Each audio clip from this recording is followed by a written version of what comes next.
Indo agora o Top News aqui comigo, daqui a pouquinho a Débora Oliveira também está chegando, ela só está se arrumando ali, e também o grande Gabriel Monteiro aqui pra gente bater um papo, mas antes deixa eu mandar aqui um beijo pro pessoal do chat aqui, que já tava uma galera falando aqui, Rafa, estava esperando você entrar no estúdio gritando cripto, Bitcoin, exatamente, hoje eu estava tão feliz, eu acordei hoje, olhei lá as corretoras de criptomoeda e falei, nossa, que notícia sensacional, aí o Bitcoin subindo aos 66 mil dólares, aí será que vai subir mais ainda? A gente vai falar sobre toda essa movimentação, né? Também tem dinheiro institucional entrando, justamente por conta da criação do ETF de cripto lá nos Estados Unidos, você vai entender toda essa movimentação lá. E também tem uma pauta super bacana sobre os Ethereum Killers, as smart coins que prometem acabar com o Ethereum. Então você chega mais hoje nas criptomoedas aí, no Crypto News, daqui a pouquinho comigo. Bom, antes disso, vamos falar então sobre o mercado aqui nacional, né? Esse Ibovespa que o grande Felipe Nascimento já tinha inclusive falado pra gente, né? O Ibovespa subindo 0,59% aí com uma movimentação hoje de 18 bilhões de reais aí de volume de negócios, né? A gente também tem entre as maiores ações do dia hoje, né, as maiores variações do dia, a gente tem ali, né, deixa eu só trazer aqui no Profit Pro da Nelogica aqui, a gente tem Bradesco subindo aí forte, né, também a questão, olha só, agora aqui eu já quebrei tudo, pronto, agora sim, Cielo subindo 3,38%, Bradesco subindo 3,34%, enquanto Itaú Unibanco, Lojas Renner e Itaúsa, juntamente com o Banco do Brasil, sobem mais de 2% hoje, mas a ação que mais dispara aí, né, no olhar do investidor, né, que demanda mais volume de negociação para subir, hoje é a ação da Petrobras, Petri 4, que está subindo 1,79%, só que 1,79% de alta para a Petrobras é simplesmente um volume de negociação de mais de 1 bilhão de reais, 1 bilhão 240 milhões de reais. Enquanto Cielo, por exemplo, para subir, precisou de um volume de negociação de 92 milhões de reais, Bradesco 750 milhões de reais, Lojas Renner 386 milhões de reais, enfim, essa movimentação da Petrobras segurando essa alta ligeira do Ibovespa hoje, né, de 0,5%. Já no outro lado da tabela, a gente vê ali por que está nesse vai e não vai. Por quê? Porque a gente tem os Minas caindo 3,59%, Magazine Luiza caindo 2,99% e Vale caindo 2,84%, com volume de negociação hoje de 1 bilhão 770 milhões de reais. Ou seja, a gente vê aí um pêndulo, né, uma balança bastante interessante aí, que já era esperada no Ibovespa, né, entre Vale e Petrobras, né, duas das maiores empresas aí físicas, né, com maior peso aí no Ibovespa, né, pelo volume de negociação. A gente também tem Magazine Luiza, Bradespar, Cyrela, Gerdau, BR Foods, mas pra gente dar essas notícias aí, dar bonitinho, a gente mostrar, ilustrar aqui pra gente, deixa eu chamar ela, a grande Débora Oliveira aqui. Será que ela já tá pronta aqui? Cheguei. Vamos lá, Rafa. Obrigada. A gente estava aqui na correria para conseguir fazer todas as trocas aqui bonitinho, ligar tudo, ajustar tudo. E a gente começar esse fechamento do mercado, né, senhor Rafael Lara? Que, aliás, estou sabendo que é você que vai bancar aí o Happy Hour dessa semana, né? Ah, eu vou com a... Eu já falei pra gente criar Beer Coin, né? Eu já falei pra gente criar Beer Coin, pra quanto mais pessoas beberem, mais a gente tem dinheiro, porque eu acho que assim é inevitável que a gente iria disparar, né? A gente sabe aqui que quando tem aposta de chopp, as coisas elas andam melhor, né, no Brasil e no mundo inteiro, porque todo mundo gosta de beber ali num Happy Hour ali com os amigos descontraídos, né, o Gabriel Monteiro? Sim, o Gabriel Monteiro. Quando tá valendo um choppinho, as coisas parecem que funcionam de uma maneira totalmente diferente, a lógica muda, as leis da natureza se alteram. Se fosse pro professor Cabral, teria que ser uma tapioquinha, né? Um sanduichinho, né? Mas vamos lá, gente, olha só, vamos embora para as últimas notícias aí do dia, as últimas notícias da tarde, análise desses movimentos da Bolsa hoje com o Luiz Filipe, que é sócio da Norte Research, que vai estar aqui, além de um bate-papo com o analista de ações da Macro Capital, que é Pedro Conrado. Ele vai estar aqui também para falar sobre os setores de educação, saúde e shoppings. Mas antes, Rafa, Gabriel, vamos dar um oi aí pro pessoal aí do chat?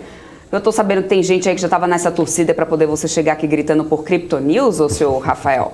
Hoje é o dia da alegria, né?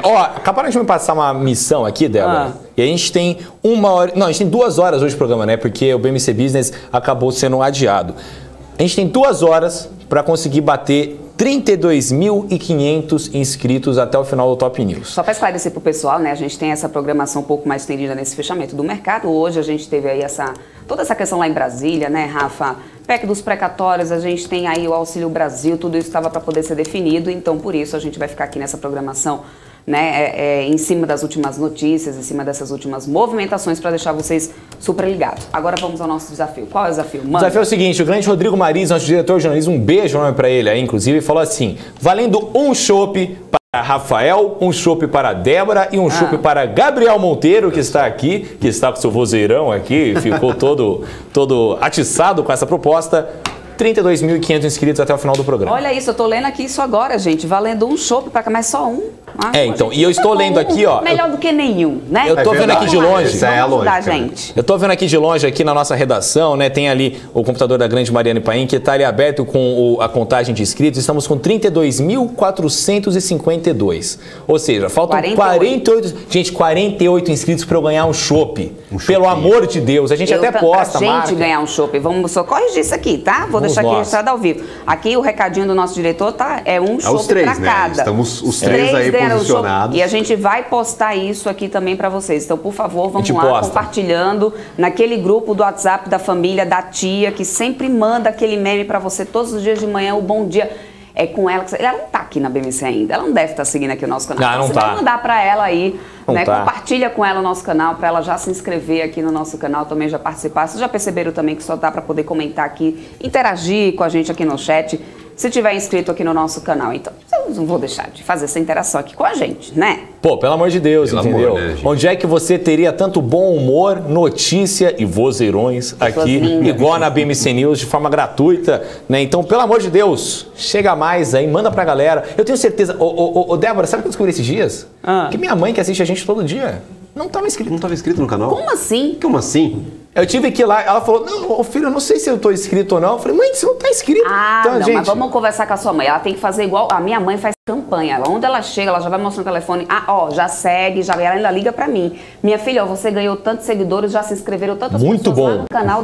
Tem que ser assim. Muito bom, muito bom. Ela ainda passa um relatório. A Juliana aqui falando, quarta é dia de futebol e chopp. Exatamente, Juliana. Então, por favor, para você colaborar. Ajuda nós aí. Com o nosso chopp. E hoje, Rafael Lara, hoje tem Mengão e tem Mengão no Crypto News também. Eu tô retomando um papo aí, a gente vai falar aí sobre essas fan tokens. O que é essa moda? O que os times brasileiros aí de futebol estão aderindo a essa moda de lançar as próprias criptomoedas? Então, fica atento aí. Se você é flamenguista, quer investir no Flamengo, como é que é esse negócio aí da moeda do Flamengo? Fica de olho aí. E se você não for também, é bom você entender para você conseguir tirar uma onda do seu amigo no bar. Verdade. Também você fala assim, vocês inauguraram uma token que o negócio despencou, você vascaíno, Fluminense, né, tricolor aí, carioca, né, também tem o pessoal lá do Botafogo, campeão aí. Um beijo, né, para todo mundo aí do Rio de Janeiro. Estão perguntando, Peter Santos, aliás, o Rock tá aqui perguntando assim, que horas? É às 18, não é isso, Rafa? Hoje, o Crypto News é logo após o Portfólio Global. Então, o Portfólio Global vai até 6h45 e depois eu assumo aí. Hoje vai estar sensacional. Gente, vai estar sensacional. Olha, hoje o programa vai estar...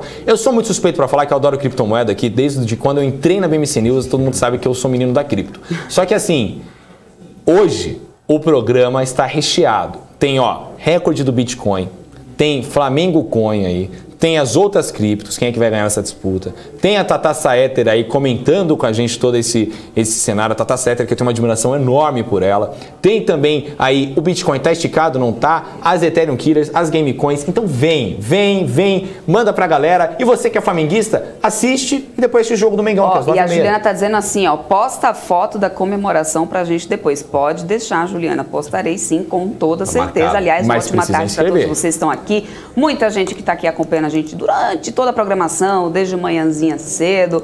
Então, para quem está aqui com a gente desde cedo, Rafa, deixa eu só já vir para o nosso telão aqui do Profit Pro da Anelógica para atualizar aqui esse mercado, que segue aí, como você estava falando, com o Ibovespa subindo, 0,59% a 111.321 pontos. Hoje teve intervenção do Banco Central, mais um leilão aí, mais uns, né? Foram uns leilões previstos aí para hoje. E aí a gente conseguiu diminuir um pouco aí da cotação do que a gente viu ontem. O dólar aqui está 5,54 agora, né, subindo 0,97%. Olhando para o nosso mapa de calor por variação aqui, olha só, BID11 que está liderando altas agora ali naquele 7,37%. A BID4 também em seguida sobe 5,34%. Local Web subindo mais de 6%. Banco Bradesco, BBDC4 também ali, performando nessas altas do dia, Sambi11, tem alguns bancões aqui, Itube também, Itube 4 subindo aí, vai segurando a BBDC3, Banco do Brasil, dando uma sustentada aqui nessa alta do Ibovespa. Aí, para o lado negativo aqui, a gente está vendo o Cash 3, que desde manhã já vem nessa queda. Cash 3 está caindo aqui 3,61%. Siderurgia e mineração, a gente teve aí o minério de ferro ficando no 0 a 0 lá no Porto de Qingdao, em Dalian, a leve alta, 0,5%, ou seja, negócio totalmente de lado. E aí a gente teve hoje, durante todo o dia, o setor de mineração nessas quedas, né, o que veio puxando, né, talvez aí impedindo um pouco mais impedindo altas maiores aí no Ibovespa. Ainda temos aqui a Gol, uma queda de 2,70% agora, e Via, vindo para aqui para o varejo, das grandes varejistas, Magazine Luiza também está caindo nesse momento. Vamos agora aqui para o nosso giro de notícias, começando aí a falar pela Terra Santa Agro, que informou que a CVM, né, aprovou o fechamento de capital da empresa. É menos uma na bolsa, é isso mesmo, Rafa? É isso aí, Débora, o Round 6 da B3, né? Menos um ticker porque a partir de hoje a Terra Santa Agro S.A. passa a ser uma companhia fechada, deixando de ter as suas ações de sua emissão listadas para negociação na B3 ou em qualquer outro mercado. A companhia disse hoje que a CVM concedeu o cancelamento de registro de emissor de valores mobiliários na categoria A da companhia, abre aspas, em vista do cumprimento das disposições legais e regulamentares aplicáveis, fecha aspas. Mas desde o dia 2 de agosto, as ações da empresa, que há certo tempo são exclusivamente ali para a função de imobiliária rural, passaram a ser negociadas sob o código LAND3. Então, no caso da Terra Santa Propriedades Agrícolas, o capital da companhia já estava aberto ao mercado desde 2006. A mudança no business da companhia decorreu da reorganização societária e incorporação das operações agrícolas pela CLC, e o ticker que sai da B3 é então o da Terra Santa Agro S.A. Não vão fazer confusão aí na hora de operar, hein, pessoal? Né mesmo, Débora? É exatamente isso, viu, Rafa?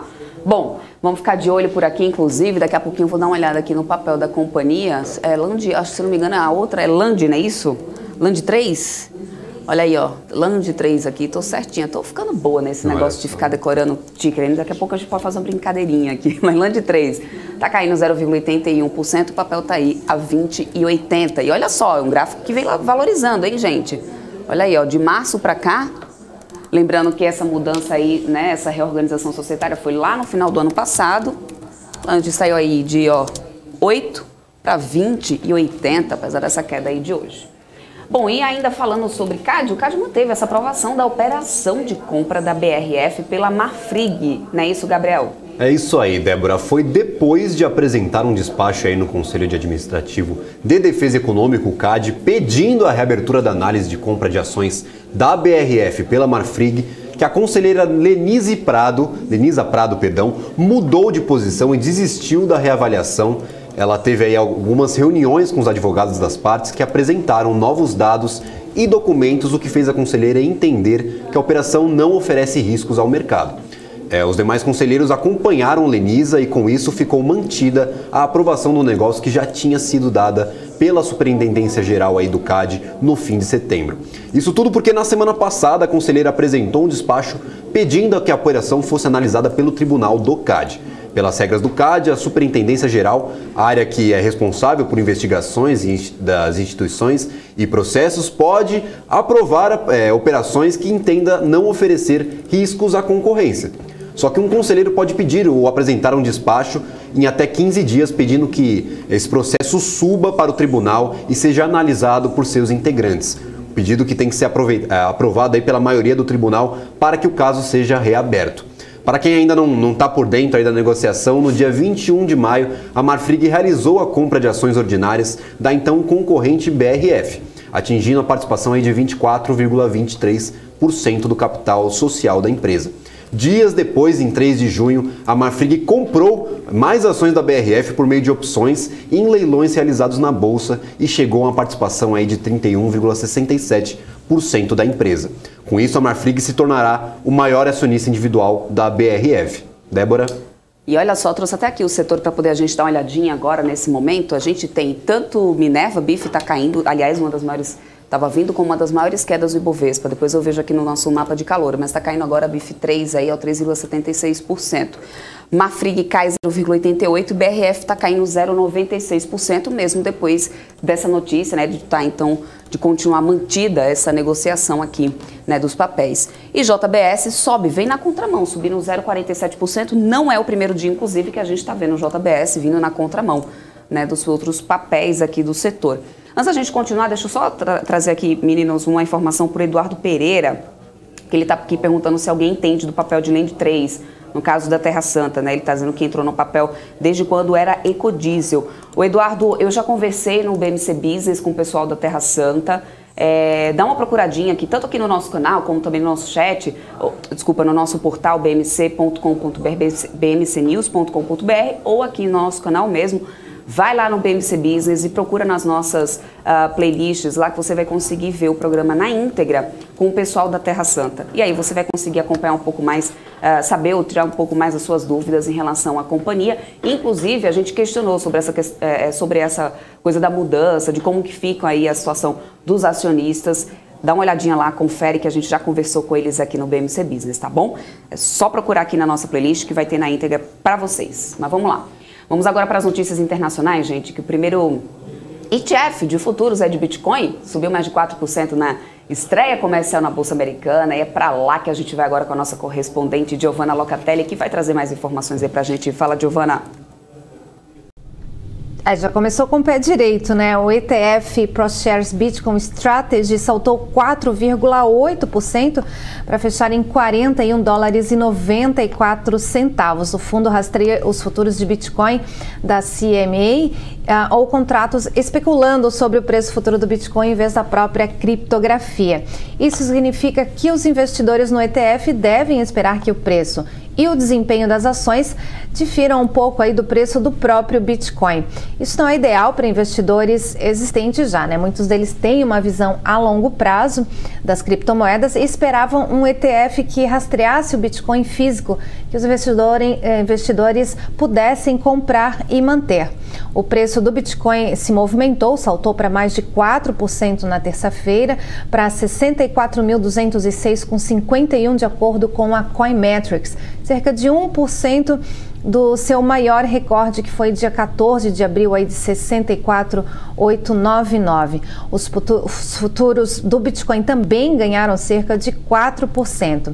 Esse lançamento destaca o notável crescimento da indústria de ETFs, né, segundo o CEO da Round Hill Investments, Will Hershey. Ele fez essa avaliação e ainda comentou que os volumes de negociação são excepcionais. Agora a gente vai ver como isso se encaminha aí durante a semana e a gente acompanha toda essa movimentação do mercado. Giovanna Locatelli, dos Estados Unidos, para a BMC News. Então tá aí, obrigada Giovanna. Giovanna atualizando exatamente como foi essa movimentação do primeiro dia desse ETF do Bitcoin, que deixou o nosso querido Rafael Lara muito feliz por aqui, né, Rafa? Atualiza pra gente como é que tá esse Bitcoin agora. Exatamente, Débora. Bom, o Bitcoin nesse momento, tô até trazendo aqui a cotação em dólar, porque eu sei que a galera que acompanha Bitcoin prefere saber a cotação em dólar do que em real, né? Porque no fim das contas o investimento é em dólar.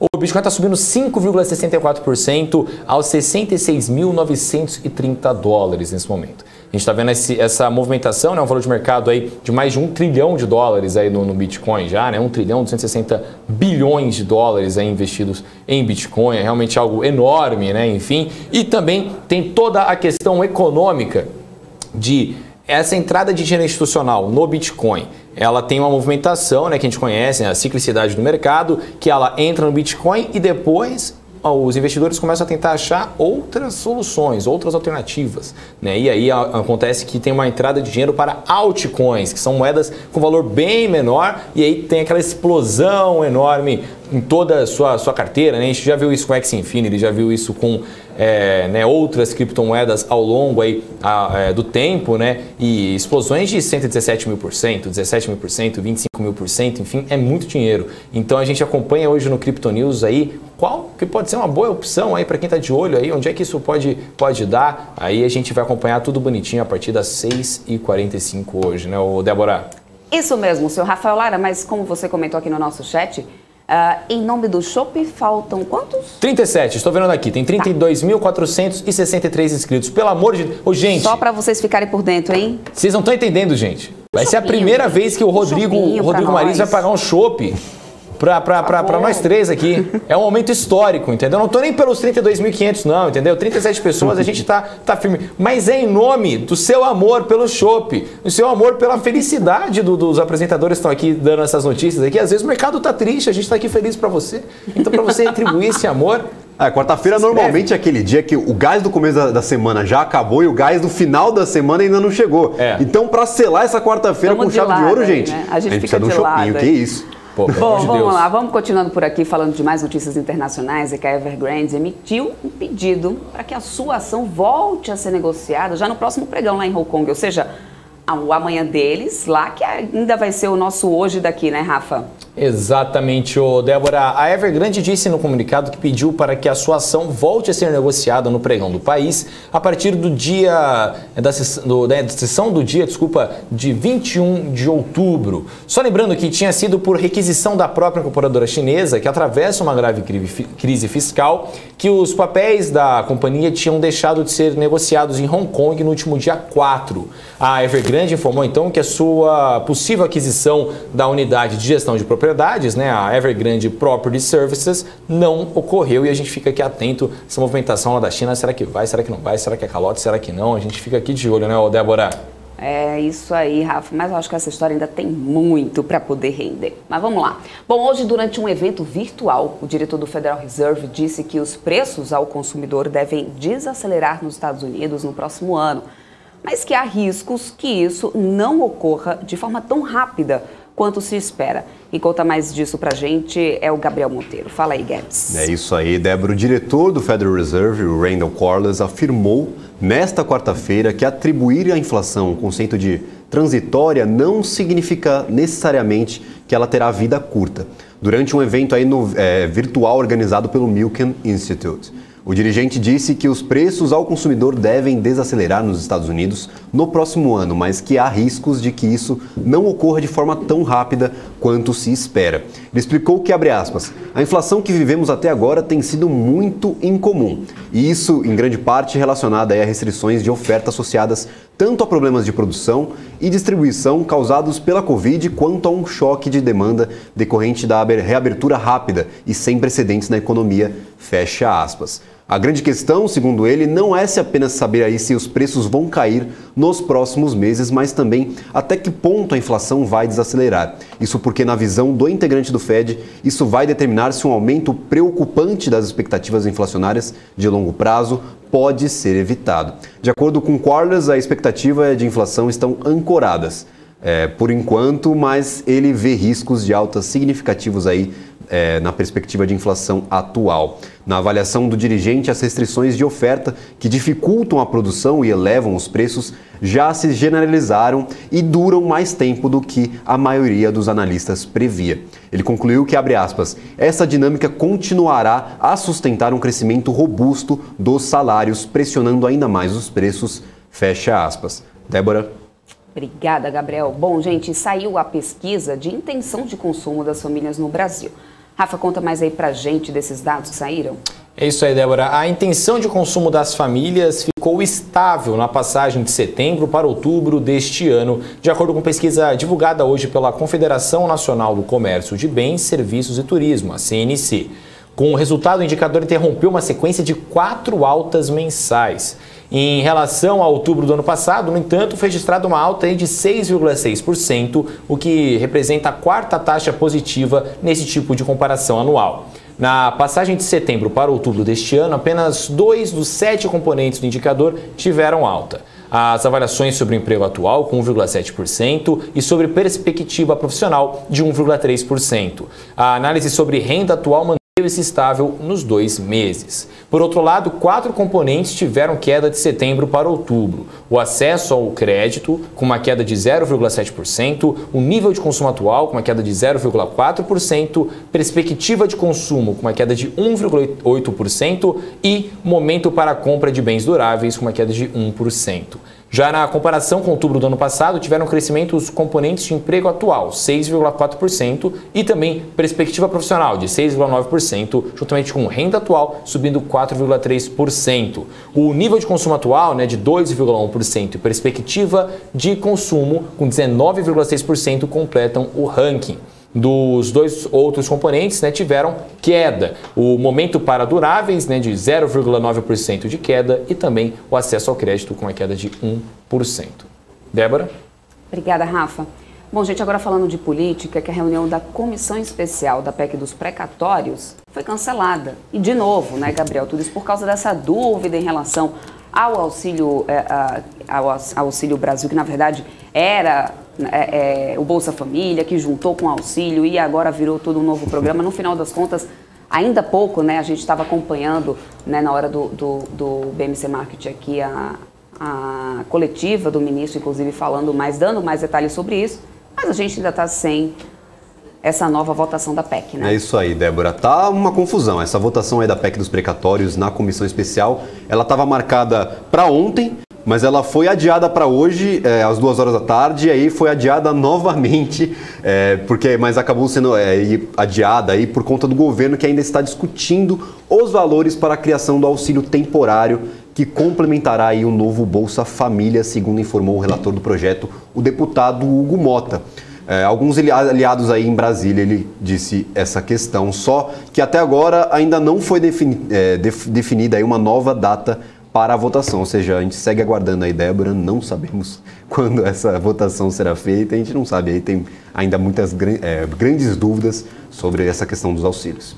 Bom, quanto ao auxílio, realmente a gente sabe que foi, o Roma falou ainda há pouco, que vai ser realmente entre 400, vai ser mais ou menos R$400, estava dando essa coletiva, esclarecendo aí de como queria acontecer. A gente sabe que isso pode pesar bastante nessa questão dos precatórios. Uma coisa pode estar interligada com a outra, mas a data ainda oficial não foi anunciada. Vamos ficar aqui aguardando, Bom, e com mais de 1.000 páginas, o relatório da CPI foi oficialmente apresentado e atribui 9 crimes ao presidente Jair Bolsonaro. Lembrando que a CPI apenas sugere a investigação e indiciamentos, não é isso, Rafa? Exatamente, Débora. Cabe agora ao Ministério Público a decisão de acatar ou não esses indiciamentos que saíram após quase 6 meses de trabalho.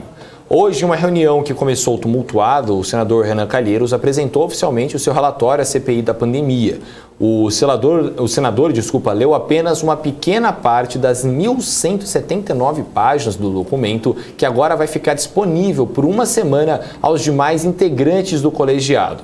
Renan disse que está disposto a receber sugestões para alterar e melhorar o texto até a votação, que será nominal e ostensiva, que está prevista para terça-feira da próxima semana. Na mesma data, serão apresentados também os votos de outros parlamentares em paralelo. Em resumo, Débora, o relator identificou 29 tipos penais e sugeriu o indiciamento de 66 pessoas, incluindo alguns deputados, empresários, o ex-ministro da Saúde, Eduardo Pazuello, e o agora titular da pasta, Marcelo Queiroga. Foram apontados ainda crimes cometidos por 2 empresas, a Precisa Medicamentos e a VTC Log. Renan não excluiu o presidente Jair Bolsonaro, que foi acusado formalmente de ter cometido 9 crimes. Vamos lá. Prevaricação, charlatanismo, epidemia com resultado em morte, infração a medidas sanitárias preventivas, emprego irregular de verba pública, incitação ao crime, falsificação de documentos particulares, crime de responsabilidade e crimes contra a humanidade. Débora? Muito obrigada, Rafa. E antes da gente se despedir do Gabriel está trazendo aqui uma última informação para a gente, aqui depois de tanta incerteza em torno da União Brasil e também do Projeto Nacional, Rodrigo Pacheco acabou decidindo por sair do DEM, agora está indo para o PSD. É isso aí, já tem Débora. Data para isso? Como que foi isso aí, definido? Débora. O ato de filiação do Rodrigo Pacheco ao PSD, ele foi agendado para a próxima quarta-feira, dia 27, em Brasília. Ele comunicou ontem à noite sua decisão ao presidente do DEM, o secretário-geral do Futuro da União Brasil, ACM Neto. É isso aí. Então vamos lá acompanhar, vamos ver se isso acaba impactando de alguma forma, trazendo alguma outra mudança. Obrigada, Gabriel. Até Perfeito. amanhã. Até, Débora. Até. Rafa, eu vou ficar na espera, hein? Rodrigo, Marisa está assistindo esse programa. Ficaremos na espera. Vamos bater essa meta aí. Inclusive, Gabriel, lá se a gente vai Gabriel, conseguir. eu tô falando muito sério. Vai aqui do lado, tem um hipermercado grande. Você sai dando panfleto da BMC com QR Code para todo mundo. Mas assim, todo mundo, entendeu? Você passou no posto, falou, já conhece a BMC? Vou panfletar. Vai panfletar. Tem político que ganha eleição assim. Então, ó, vai panfletar que a gente vai disparar aí, olha só, né? Ganhar um show. Vamos montar essa meta desse shopping então, hein? Um shopping, então, só lá aumentar um pouquinho mais. Eu vou lá então, gente, eu vou fazer essa pregação da BMC aqui fora. Então, um beijo pra vocês. Até amanhã com mais notícias aí no BMC. Falou, obrigada, querido. Gabriel. Até amanhã. Rafa, só uma última atualização aqui do nosso mercado para poder a gente chamar o nosso entrevistado. O Ibovespa agora está subindo 0,32%, reduziu um pouquinho aqui ganhos, mas ainda está mantendo os 111 mil pontos, 111.030 pontos. Olha só quem está agora realizando o GET 11, 7,69% de queda, depois de boas disparadas, 2 dias aí, que vinha subindo bastante o papel o tempo inteiro indo para leilão. Aliás, hoje mais cedo o GET 3 e o GET 4 já estava caindo, agora aqui GET 11 a gente está vendo como a maior queda nesse momento do Ibovespa, tá? A Cash 3 também está caindo agora 4,29%, setor de siderurgia de mineração. BIF 3 aqui, como eu falei mais cedo, entre as maiores quedas também nesse momento. BID 11 continua liderando junto com outros bancões aqui, setor de saúde e local web. Sobe agora 6,32%. Sobre o setor de saúde, inclusive, a gente também vai falar com o nosso próximo convidado, que vai estar aqui com a gente, que é o Luiz Filipe, que é sócio da Norte Research. Ele vai estar aqui para poder falar um pouco sobre também setor de saúde com a gente. Não, setor de saúde com a gente é o próximo convidado, tá, Rafa? A gente vai falar aqui sobre shoppings, inclusive, vamos conversar com o Luiz, que já está aqui com a gente ao vivo nesse momento. Boa tarde para você, Luiz. Boa tarde, obrigada pelo convite, um prazer sempre aí estar com vocês. Começar falando sobre o mercado internacional, não sobre saúde, tá? Sobre saúde é o nosso próximo convidado, só corrigindo para quem está assistindo a gente, que é o Pedro Ainda Conrado, bem, senão não tem nenhum problema aqui. Ia te colocar no enrascar, não é isso, né? Foi só a própria apresentadora aqui, que já não tem mais aquela idade de antigamente, né? A cabecinha já não está mais tão boa assim. Mas que absurdo, que absurdo. Pula essa parte da idade. Mas é isso aí, ô Luiz. Vamos lá. Falando sobre esse mercado internacional, né? Você acha que agora é momento de montar posições no exterior, considerando esse dólar, essa volatilidade aí na moeda? Como que você vê esse mercado nesse momento? Olha, eu acho que é o seguinte, assim, acho que um pedaço do erro que o investidor comete é tentar montar posições no melhor momento possível. Né? As pessoas só lembram de usar guarda-chuva no dia que chove, né? Não lembram de comprar guarda-chuva antes do dia que chove, né? Então tem um pedaço disso. Então, o que eu diria?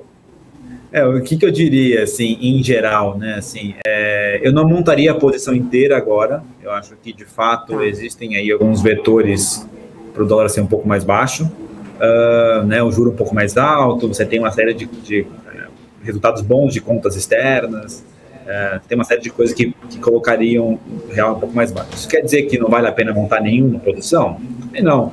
Se você quer ter uma posição de, digamos, de 20% no exterior, né, de forma estrutural, ou seja, né, para carregar ao longo do tempo, você pode começar montando uma posição de 2%, 3%, e você vai construindo isso aos poucos.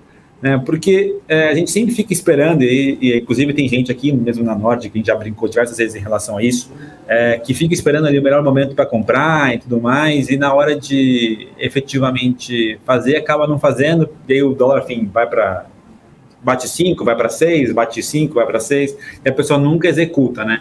Então, eu acho que não é também para montar uma posição gigante hoje, eu não faria isso, não tenho feito isso aqui dentro, né? Não é a recomendação que a gente tem feito aqui dentro. Ao mesmo tempo, eu acho que você tem que começar, assim, acho que ao começar você quebra uma barreira, acho que um pouco mais psicológica, de tentar acertar o melhor momento.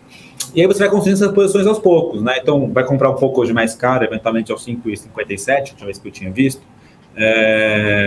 Você vai comprar um pouco mais caro, se eventualmente a solução aí política permitir, a gente ter um câmbio um pouco mais baixo para frente, a gente eventualmente, você pode comprar um pouquinho mais. Então, eu faria um ajuste desse tipo, né? Eu acho que do ponto de vista estrutural, todo mundo deveria ter uma posição em dólar, né?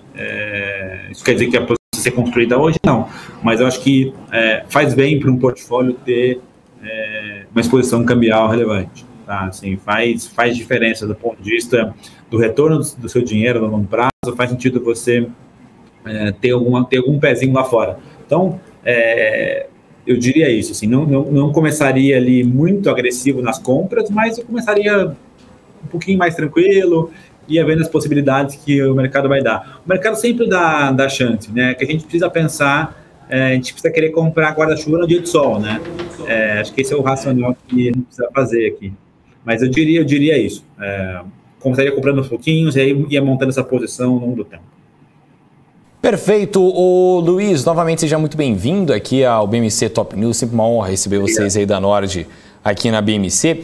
Ô, Luiz, como é que você tem visto aí a maioria dos gestores, né, de fundos de investimentos se posicionando em relação ao Brasil, né? Qual que você está vendo aí que é a estratégia que eles estão adotando aí para encarar essa volatilidade que, convenhamos, já é esperada pelo mercado, né? Chega 2021 agora, já tem essa ameaça fiscal aí correndo, aí tem a crise hídrica, aí tem a pandemia que quando a gente acha que vai, não vai, aí agora tem 2022, que a gente tem eleição, aí também tem muita coisa acontecendo. Como é que você tem visto os gestores aí desses fundos se movimentando para conseguir passar bem pela tempestade?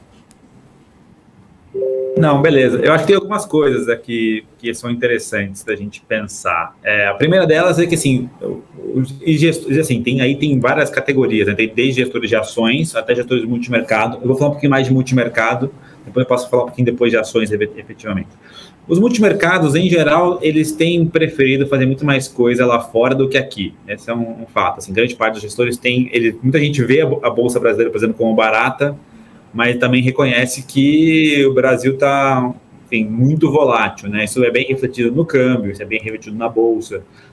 Então, tem muita gente que ainda está um pouco mais receoso de ter Bolsa, e quando tem Bolsa, geralmente tem Bolsa focada principalmente em commodities, né? Empresas ligadas ao cenário externo, né? Ao crescimento global, né? E tudo mais. Então, em geral, você vê pouca gente com posição aqui em Brasil, seja na Bolsa, seja no juros, seja no câmbio, muito porque você tem pouco trigger, que a gente chama, né? Pouco motivo para ter uma melhora, né? Muito por conta dos vários aspectos que você comentou. Então, muita gente olha isso e fala assim, olha, tem muita notícia ruim, mas ao mesmo tempo tem muito preço. Então, mas ainda assim, acho que ainda não conseguiram ter uma posição mais convicta para ter Brasil, assim, né? Muita gente tem preferido ainda investir no exterior, seja com posições lá fora em bolsa, seja com posições em juros lá fora. Então, o multimercado brasileiro, assim, em geral, a gente tem visto que cada vez mais tem buscado direcionar o risco para o exterior, até por conta desses motivos que você mesmo comentou, né? E acho que é super legítimo. Quando a gente olha para ações, já é um cenário um pouco diferente, né?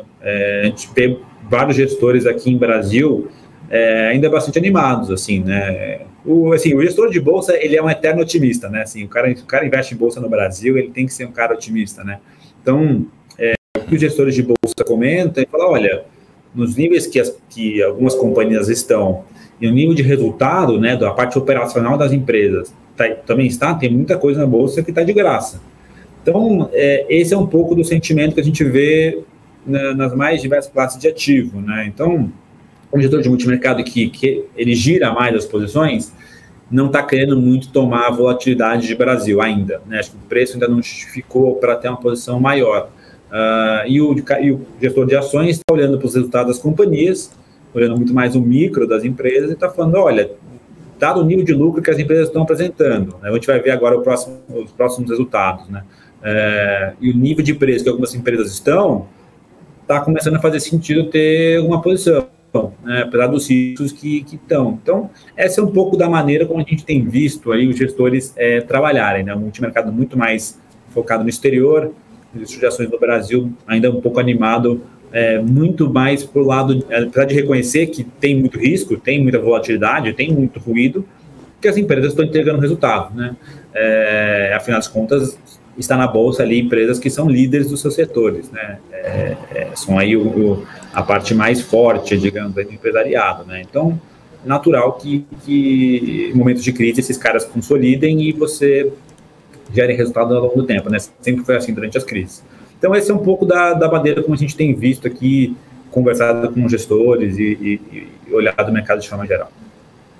Perfeito. E Luiz, tem uma pergunta aqui do chat aqui pra gente, do Peter Santana, aqui, que sempre acompanha a gente aqui, inclusive um beijo enorme para ele, que sempre está aqui conosco, perguntando para você, falando assim, ó, boa tarde, Luiz, o tapering vai causar uma fuga do smart money dos Estados Unidos, na sua opinião?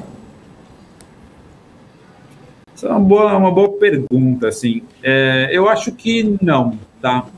Eu acho que o Fed tem feito um trabalho, assim, supondo que a gente vai ter um cenário que não vai ser uma inflação explosiva, que é o que parece estar se consolidando, eu não vejo, assim, eu acho que o Fed está bem, ele aprendeu um pouco com o tapering que fez lá em 2012, 2013, e ele tem feito isso de uma forma bastante tranquila, acho que ele telegrafou muito bem o que ele quer fazer, acho que comunicação em termos de Banco Central é muito importante, né, para você guiar as expectativas, mostrar um pouco mais de previsibilidade, né, previsibilidade no mercado financeiro é um ativo extremamente valioso, né, é o que a gente carece às vezes um pouco em Brasil, mas lá fora o Fed tem feito esse trabalho de ser muito mais previsível, de tentar telegrafar para o mercado, escrever, desenhar o que ele está buscando fazer. Eu acho que está relativamente bem mais tranquilo até do que eu esperava inicialmente, tá? Então, não vejo essa fuga acontecendo.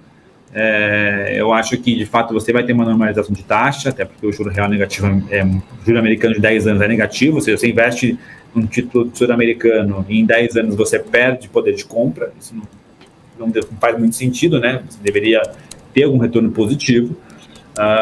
Então você vai ver algum ajuste nesse nível, mas eu não vejo ainda hoje um ajuste que vai ser muito explosivo, né? Como a gente eventualmente cogitou-se, no mercado cogitou-se isso no começo do ano, né? E você tem uma série de motivos para isso, né? Dá para discutir se vai ter uma redução dos auxílios, o Fed mesmo vai fazer o tapering, que vai dar uma desacelerada. Então acho que aos poucos isso vai é saudável para o mercado, eu acho, você ir normalizando um pouco as taxas, né? E a economia americana está bastante forte, né? Nível de emprego forte, redução do desemprego. Não vejo ainda um problema nesse sentido, tá? Da maneira como eu vejo, assim, pessoalmente.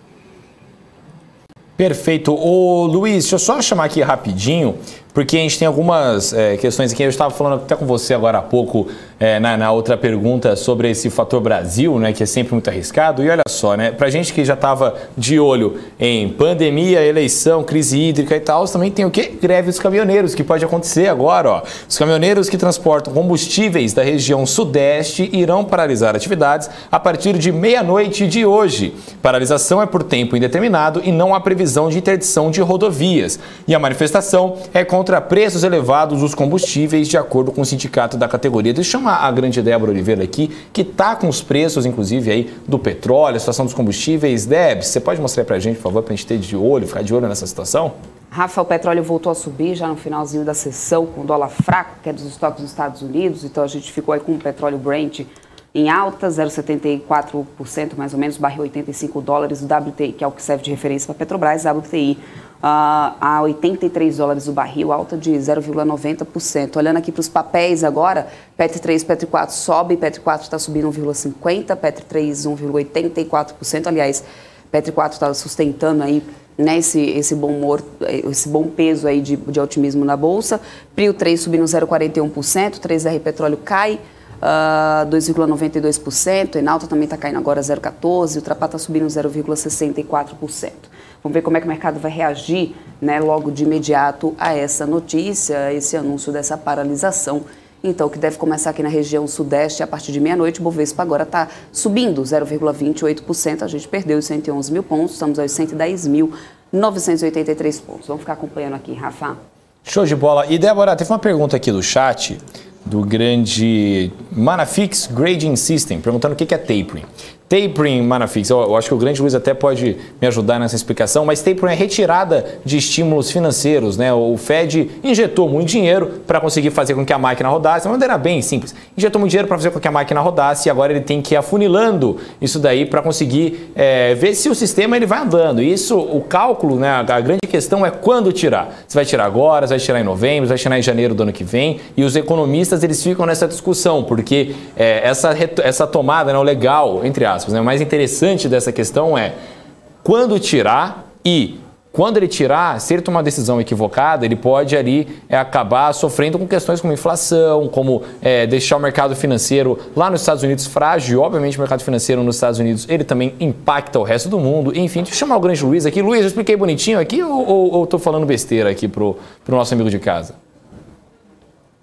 Acho que é exatamente isso. Assim, o tapering nada mais é do que você reduzir a liquidez, né, que você injetou lá no passado, né? Então, o Fed comprou uma série de títulos no passado, né, durante a crise, uma forma de, que a gente fala de criar alguma estabilidade financeira maior, né, reduzir o juro longo, e aí criar uma condição de financiamento para as empresas também melhor. Né? Então, esse objetivo, né, ele foi comprando títulos ao longo do tempo e agora está numa fase na qual a economia já está com um crescimento bastante robusto, o desemprego vem reduzindo, então está na hora de ele puxar um pouco o freio, né, justamente para a inflação não sair do controle, né, e garantir um mandato de estabilidade. Né. Você ter inflação muito alta também é ruim, né, a gente vê isso no Brasil claramente. Né. A gente está, infelizmente, como brasileiros, estamos acostumados com bastante inflação. Mas, enfim, de fato, é isso, o conceito é esse, né? O Fed está simplesmente tirando um pouco ele está pisando um pouco no freio em relação ao que ele vinha fazendo, justamente para fazer com que o negócio continue, você não sobreaqueça a máquina, né? Um pouco essa, em termos simples, assim, um pouco essa ideia.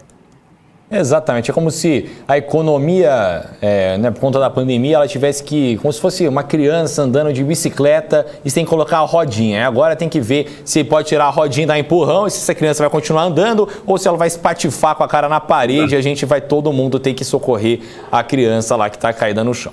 Bom, ô Luiz, deixa eu te perguntar, como é que você tem avaliado aí essa ameaça fiscal no Brasil, né? A gente está tendo essa situação fiscal a todo momento, né? E como é que isso pode acabar piorando o cenário e prejudicar o investidor interno e também o investidor externo, né? O investidor estrangeiro que queira investir aqui na gente? Luiz, na sua opinião?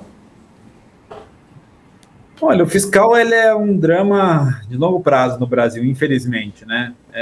Como diria o Pérez, uma vez eu vi uma entrevista dele, né? A Pérez, que fez parte da construção do real, né? Ele falou uma coisa assim: políticos gostam de gastar, né? Até porque isso traz voto, traz uma série de coisas, né? Então, nossa história de gasto fiscal ela é relevante, né?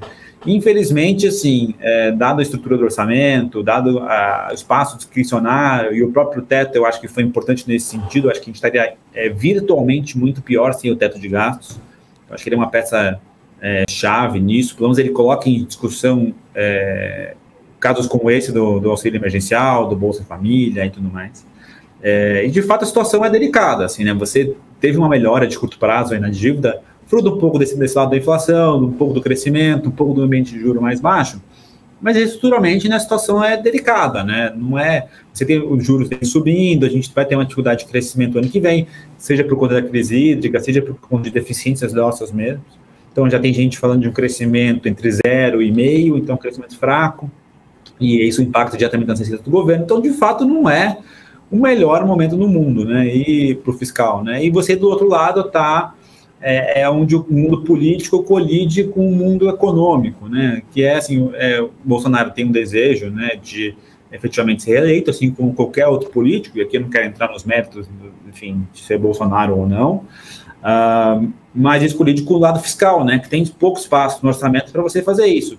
E aí, a hora que você começa a criar exceções e coisas específicas, maneiras de financiar algum tipo de programa, tudo que você traz é não previsibilidade para o mercado, né? Então, o local fica um pouco mais acuado de querer tomar risco. Investidor global tem uma série de países, né? A gente não é a última bolacha do pacote, né? A gente tem aí outros emergentes, né? Se eu conversar com um gringo, ele vai tem 50 curvas de juros no mundo, existe a brasileira, tem 30 bolsas no mundo, também tem a brasileira, então ele tem outras opções de lugares para investir, né? E investir, principalmente coisas que o Brasil precisa, né? Não capital especulativo, mas investir com um projeto de longo prazo exige, sobretudo, estabilidade, né? É difícil quando o governo tenta cada vez mais achar um puxadinho, achar uma linha aqui, para tentar resolver o problema. Então, assim, eu acho que o mercado tem reagido bastante mal, assim, a isso, porque também a gente fica naquele negócio, né, de, vai furar o teto, então, mas e será que isso não cria uma prerrogativa para furar ainda mais para frente, e outras vezes, e o fiscal hoje está numa situação virtualmente muito pior do que foi no passado. Então, eu acho que é uma situação ruim, assim, do ponto de vista geral fiscal. Quer dizer que tudo vai implodir hoje? Não, mas o mercado fica numa linha tênue, né, entre o que vai ser disso aqui, né, ainda mais entrando no ano eleitoral, no qual justamente acontece isso, né, o mundo político colide com as necessidades de ajuste, né, então é uma situação de fato delicada e não é à toa que muitos gestores não querem, ainda não estão tomando tanto risco em Brasil, estão enfrentando mais risco lá fora, né, não é tão à toa assim. Luiz, eu queria agora falar um pouquinho aí com você sobre os bons números de consumo, né, e também sobre a temporada de balanço lá nos Estados Unidos. Como que esses fatores podem afetar os investidores já posicionados no mercado agora? Não, assim, em geral, né, assim, basicamente o que movimenta as bolsas ao longo do tempo, né, se você for analisar, é o lucro das empresas, né? Então, a capacidade de crescimento de lucro é o que define, em longo prazo, o quanto o S&P vai subir. Então, se você olhar o gráfico do S&P ao longo do tempo e ver quanto o S&P subiu, em geral, isso aí é bastante parecido com o tamanho de crescimento de lucros que as empresas do S&P tiveram ao longo do tempo, né? Então, a gente vê o resultado do Netflix, né, ontem, o César, que é meu sócio, olha mais, mas assim, também é espetacular. Então, a capacidade de geração de resultado é o que vai definir o quanto de alta a gente vai ter ao longo do tempo, né? Então, é isso. Assim, quem está posicionado nesse mercado vai colher ao longo do tempo um pouco em grande parte, qual a capacidade das empresas americanas de gerar lucro ao longo dos próximos anos, né? Então, é isso que a gente vai ver. Né, a gente tem empresas fantásticas no S&P, né? A gente tem o Netflix, o Amazon, o Facebook, que tem entregado resultados interessantes, né? E é uma economia bastante dinâmica, competitiva, que tem gerado resultado, né? As empresas estão bem menos alavancadas. Então, acho que de fato você vai ter bons resultados para capturar.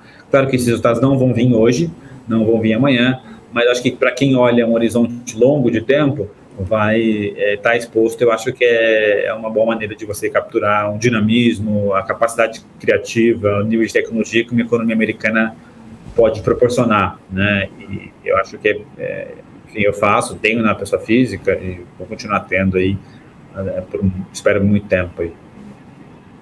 E para quem busca diversificação geográfica, qual que é o mercado mais indicado para poder investir? Ásia, Europa ou Estados Unidos, na tua opinião?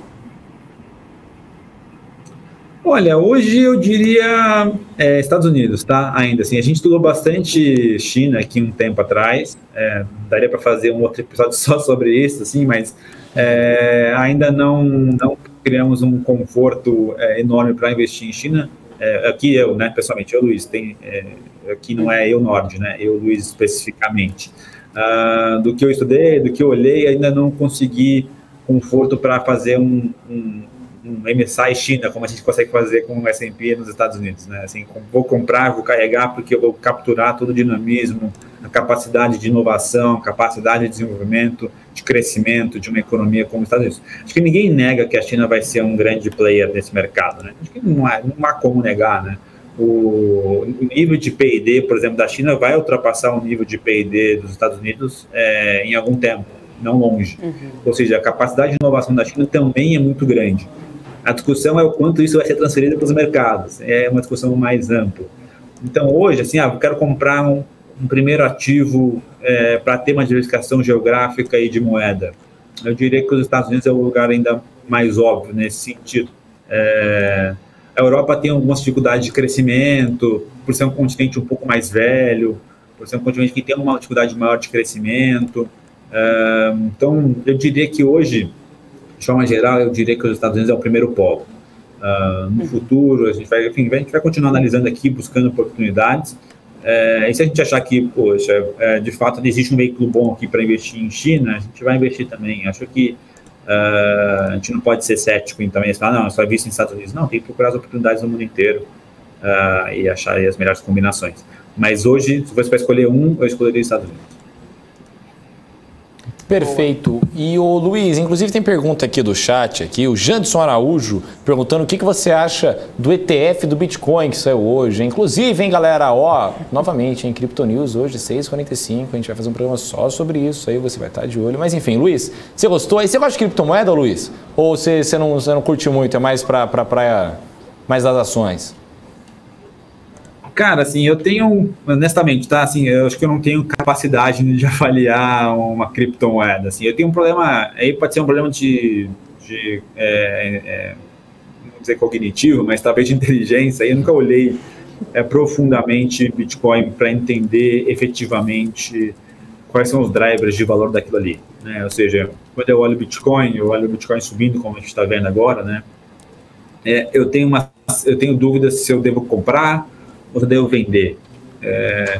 E até eu ter essa resposta, né, de um ponto de vista um pouco mais objetivo, é difícil, porque uma vez que você não sabe se você deve comprar ou vender, é difícil você ter confiança naquilo que você está investindo, né? Então, grande parte das coisas que eu invisto hoje, 100% delas, né, em coisas que eu olho e falo, cara, tem um valor aqui muito bom, de fato, isso aqui, por mais que tenha os fluidos de curto prazo, você tem um valor de longo prazo muito interessante.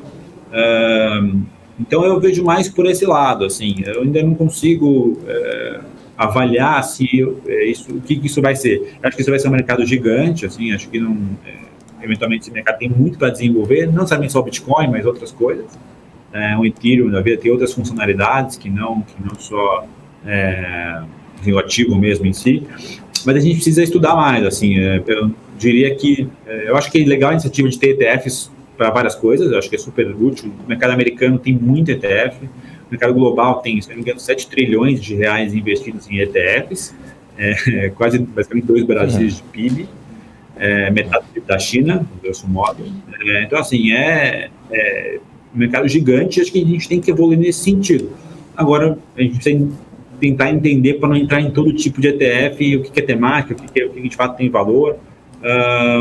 Então eu diria isso, assim, acho que é legal tem que ter, acho que tem que desenvolver esse mercado de ETFs. Ao mesmo tempo, não é algo que hoje eu tenho, por exemplo, assim, eu tenho R$0 investidos em Bitcoin por conta disso, assim, eu não sei, pode ser falta de conhecimento mesmo, assim, não consigo definir aquilo, se o preço está barato ou está caro, digamos, né, é algo que eu não, sem condição de fazer essa avaliação, fica difícil de saber se eu devo comprar ou não, né, eu não sei se eu estou comprando, brincar, não sei se eu estou comprando um iPhone por 50 mil reais ou se estaria comprando por 3, né? Qual que é o preço disso? Não sei. Então, sem balizador, fica difícil. Então, eu diria um pouco esse lado, assim. Hoje eu não tenho e acho que o dia que eu tiver um pouco mais de conforto em relação a isso, talvez eu tenha. E aí, se isso de fato for uma mega tendência de longuíssimo prazo, que vai se multiplicar por muitas vezes, acho que tem muito espaço aí. E se quiser manjar mais de criptomoeda, viu, Luiz? Tem uma playlist aqui sensacional do Crypto News aqui, que eu faço programa há uns 4, 5 meses já, toda semana a gente traz, o beabá da criptomoeda, tá tudo bonitinho também, as maiores polêmicas, tudo lá. Ô Luiz, muito obrigado, viu, pela sua participação aqui no BMC Top News, sinta-se sempre muito à vontade a voltar aqui, não só aqui, como em todos os programas da casa, e manda um beijo aí pro pessoal da Nord, tá certo?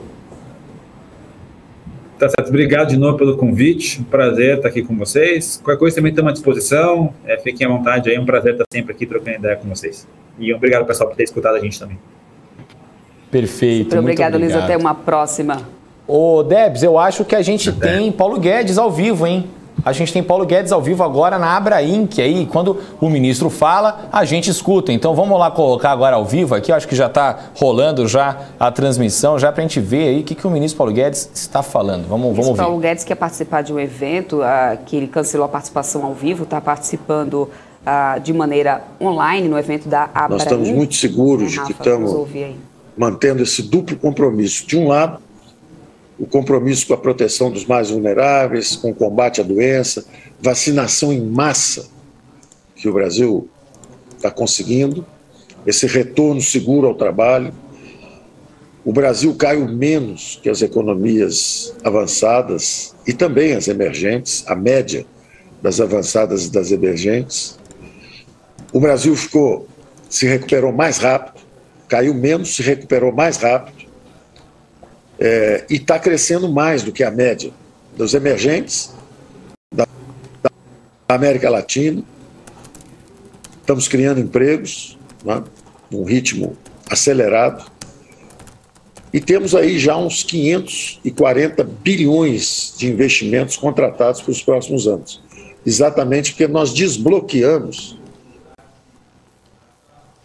os investimentos com a reforma dos marcos regulatórios. Então temos aí em saneamento, em gás natural, em petróleo, em concessões, aeroportos, portos, ferrovias, 540 bilhões já contratados. E daqui até o fim do ano que vem, nós calculamos que seja possível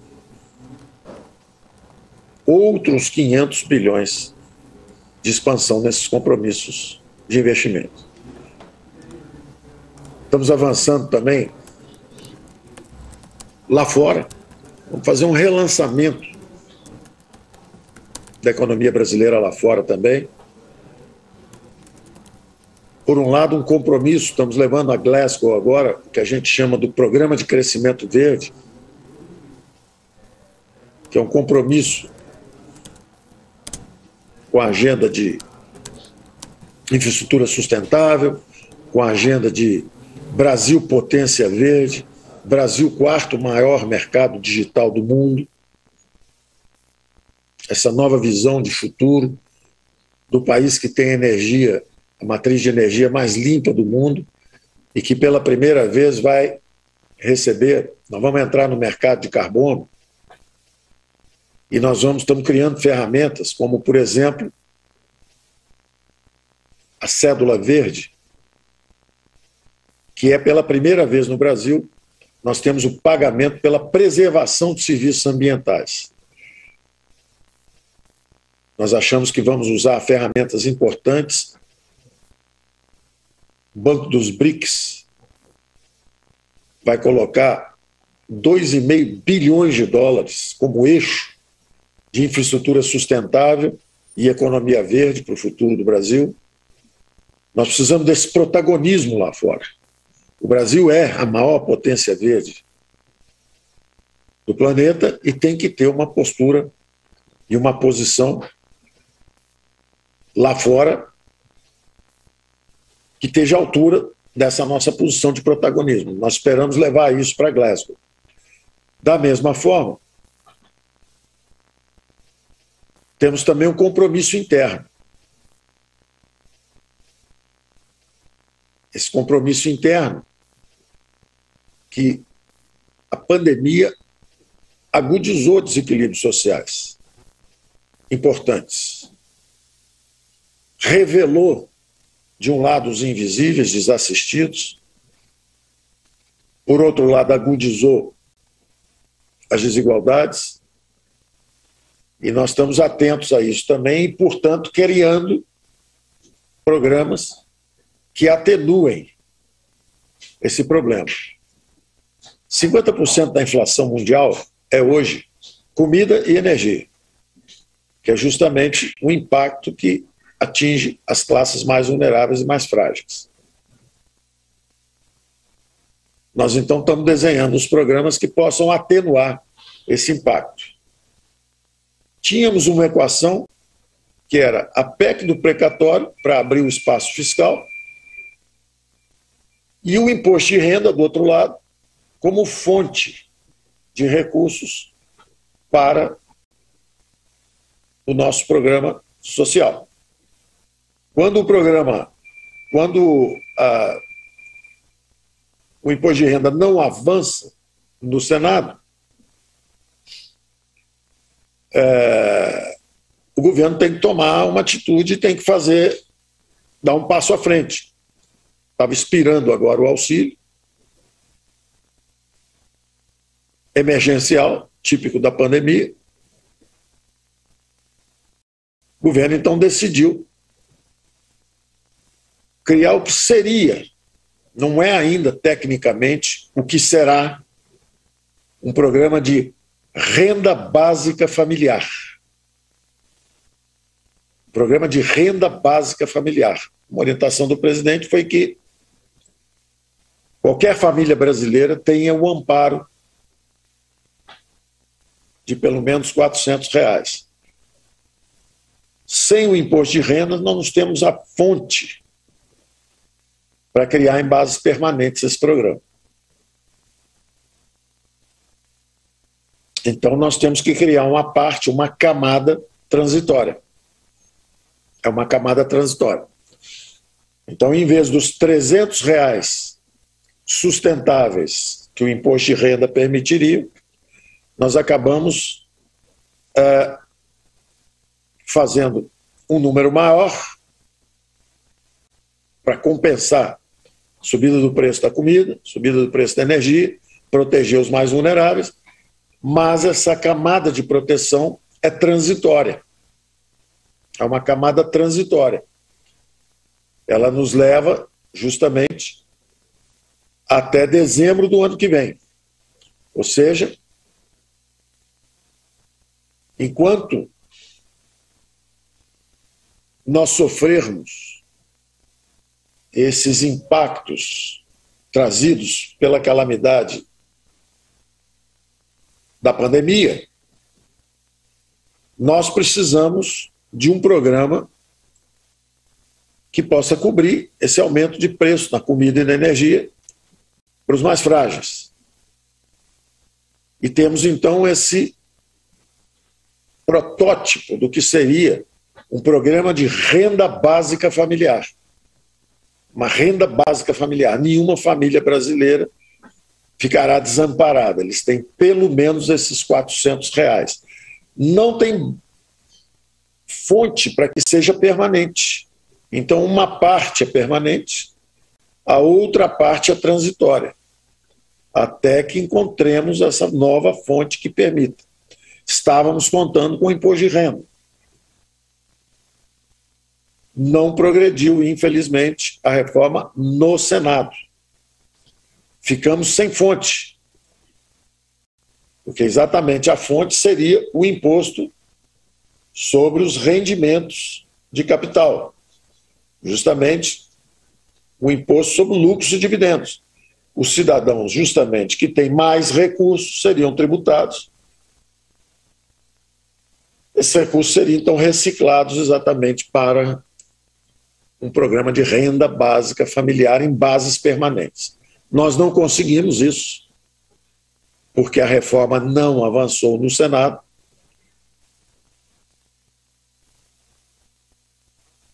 Embora tenha sido aprovada pela Câmara de Deputados,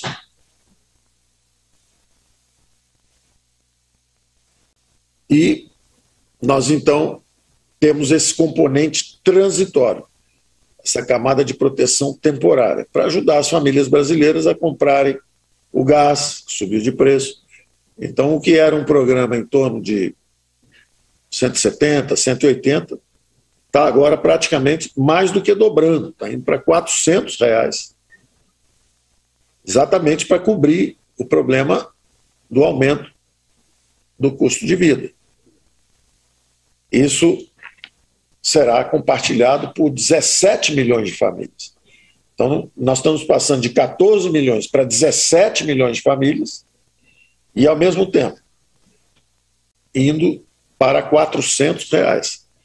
Nenhuma família vai receber menos do que os R$400. É um avanço importante, é um enorme esforço fiscal, e o que nós temos discutido aqui é exatamente como é que nós podemos fazer isso dentro de toda a estrutura fiscal que nós temos hoje. Nós temos uma série de restrições que são importantes para impedir justamente o crescimento dos gastos do governo, tem sido o nosso foco. Eu retorno, então, ao início da nossa conversa, que é manter o duplo compromisso. Por um lado, o compromisso de que não podia faltar dinheiro para a saúde dos brasileiros durante essa doença, e agora não pode faltar comida, não pode faltar gás, não pode faltar energia, também para os brasileiros mais frágeis. Então, nós temos esse compromisso social forte, de um lado. Agora, de outro lado, sempre com a responsabilidade fiscal. Não podemos empurrar o custo de nossas guerras para as futuras gerações. Temos que pagar os custos de nossas guerras. Fomos atingidos por uma pandemia, fizemos um enorme esforço fiscal, o nosso déficit saiu de 1,5% para 10,5% do PIB, voltamos esse ano para 1,5% do PIB. Quer dizer, isso significa que mantivemos o nosso compromisso de pagar pela nossa guerra. Quer dizer, a dívida PIB, que todos achavam que ia 100% do PIB, ela está de volta a 81%, 82% do PIB. Está cá embaixo de novo, porque nós fizemos um sacrifício e usamos como princípio não deixar despesas temporárias com a saúde virarem despesas permanentes com a máquina pública. Controlamos a trajetória de expansão dos gastos e conseguimos esse equilíbrio. Agora, percebendo esse impacto que está acontecendo no mundo inteiro, a inflação americana era 0, foi para 5%. O CPI americano saiu agora, semana passada, 5%. O PPI na Alemanha, 5,6%. Na China, a inflação subindo também, lá por chuva demais.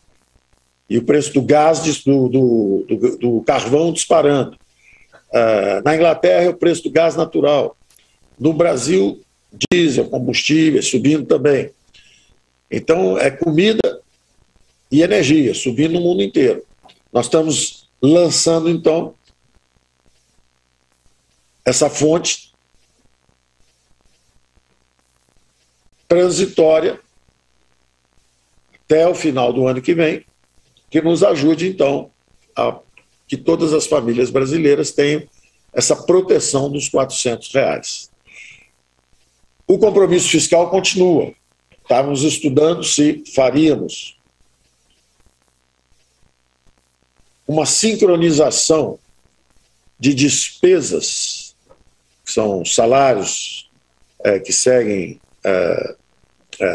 um índice, e o teto de gastos, que segue um outro índice. Estávamos estudando justamente se faríamos uma sincronização dessas despesas.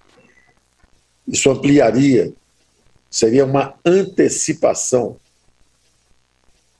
da revisão do teto de gastos que está para 2026, ou se ao contrário, mantém, mas por outro lado, pede um waiver, pede uma licença para gastar essa camada temporária de proteção.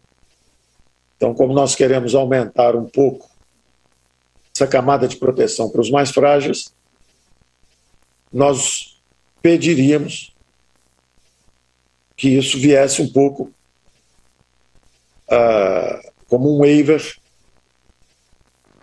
para atenuar o impacto socioeconômico da pandemia.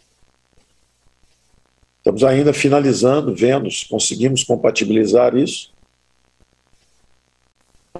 Mas o importante é que o déficit continua caindo. Então, programado para o ano que vem, o déficit de 170 bilhões, seguiu no orçamento.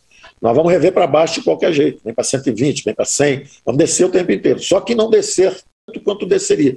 Porque, na verdade, como a arrecadação veio 200 bilhões acima do previsto, nós podemos gastar um pouco mais, só que em bases temporárias. Se o imposto de renda tivesse sido aprovado pelo Senado, nós podemos dar o programa em bases permanentes. Como ele não está sendo aprovado, ou não foi aprovado, nós então temos que recorrer a um programa temporário, mais um ano, para reforçar essa linha de defesa dos mais vulneráveis, dos brasileiros mais vulneráveis. Então, eu quero deixar aqui uma mensagem de que nós estamos sempre fazendo o melhor possível, de que estamos fazendo sempre o máximo esforço para cumprir esse duplo compromisso. Por um lado, proteger os mais frágeis. Em 2020 e 2021, com a crise sanitária, a pandemia. Para 2022, atenuando o impacto socioeconômico da crise. Porque, graças a Deus, a doença retrocedeu, a vacinação em massa avançando, devemos ter toda a população vacinada, toda a população adulta vacinada até o final do ano. Estamos bem à frente de outros países. Eu pude dizer isso na nossa reunião do FMI lá fora, quando nos reunimos com os ministros das Finanças do G20, também país da OCDE, e dissemos: o Brasil caiu menos do que vocês, se recuperou mais rápido do que vocês, está crescendo mais rápido do que vocês e está vacinando mais do que vocês.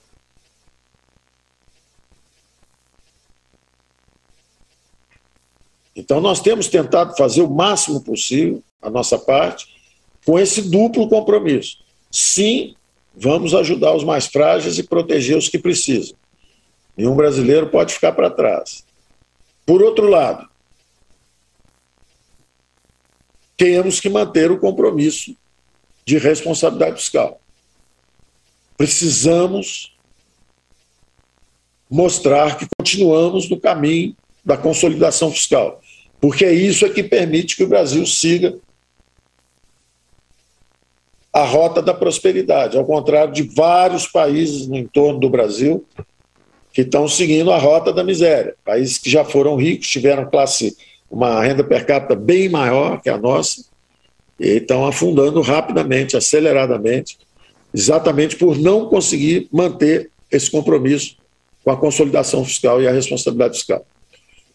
Então, nós temos aqui disputas naturais, internas, tem gente que, com um olhar um pouco mais político, quer gastar um pouco mais, está certo, é a política, é a luta pelas suas visões, pelo voto, agora, sempre dentro do avanço institucional. É o primeiro governo, depois de 40 anos, estabelece um Banco Central independente, exatamente para não ter a tentação de politizar a política monetária. Da mesma forma, fizemos as reformas estruturais, não só o Banco Central independente, mas os gatilhos fiscais, os marcos regulatórios, gás, saneamento, lei de falência, o compromisso de privatização da Eletrobras, de Correios. Ontem assinamos os procedimentos para a capitalização da Eletrobras, a maior companhia de geração de energia, geração e distribuição de energia da América Latina, com a revitalização do São Francisco, com o compromisso também de levar energia para a região norte do país, e com um saldo muito grande de recursos para o Tesouro Nacional, que vai ficar claro isso ao longo do programa de privatização. Agora, é natural também que tenha a turma com um olhar econômico, mais rígido, mais duro, de responsabilidade fiscal, de proteção das gerações futuras. Nós precisamos desse olhar e desse equilíbrio. Nós somos um governo reformista, queremos fazer as reformas, reforma do imposto de renda, a reforma tributária mais ampla, a reforma administrativa, as reformas de privatizações, como Correios, Eletrobras. Nós queremos ser um governo reformista e popular, e não um governo populista.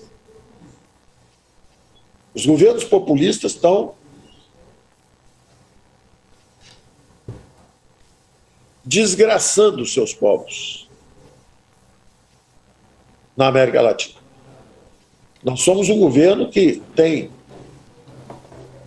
o objetivo de ser reformista e popular, e não um governo populista. Continuaremos lutando por reformas. Quem dá o timing, eu sempre disse, das reformas é a política. Se a política quiser, ela faria a reforma do imposto de renda e nos daria um programa permanente. Como a política não entregou no Senado a reforma do imposto de renda, nós temos que fazer o mesmo olhar de solidariedade com os mais frágeis, o mesmo olhar de proteção social, só que não conseguimos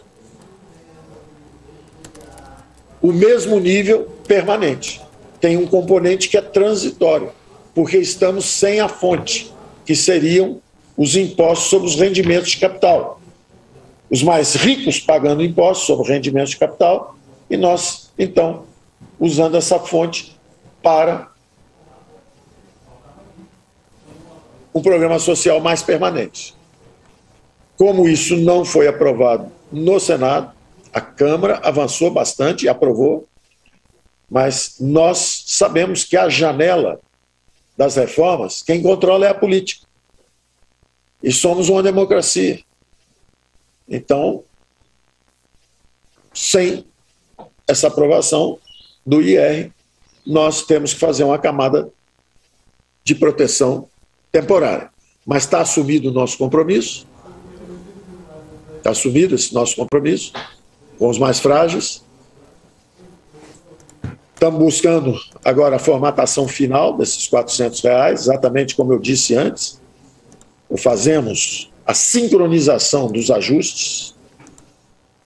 De um lado, as despesas obrigatórias, os salários, de outro lado, o teto. Ou pedindo um waiver com um número limitado, de pouco mais de 30 bilhões.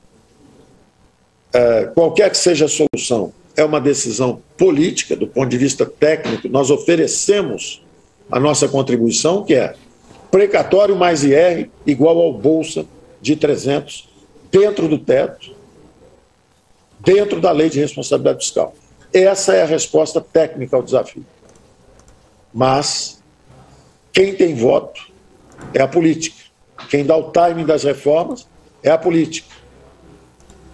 E não vai ser nem a primeira nem a última vez que a economia é só um olhar técnico dentro de um cenário um pouco mais amplo. Então, obrigado a vocês,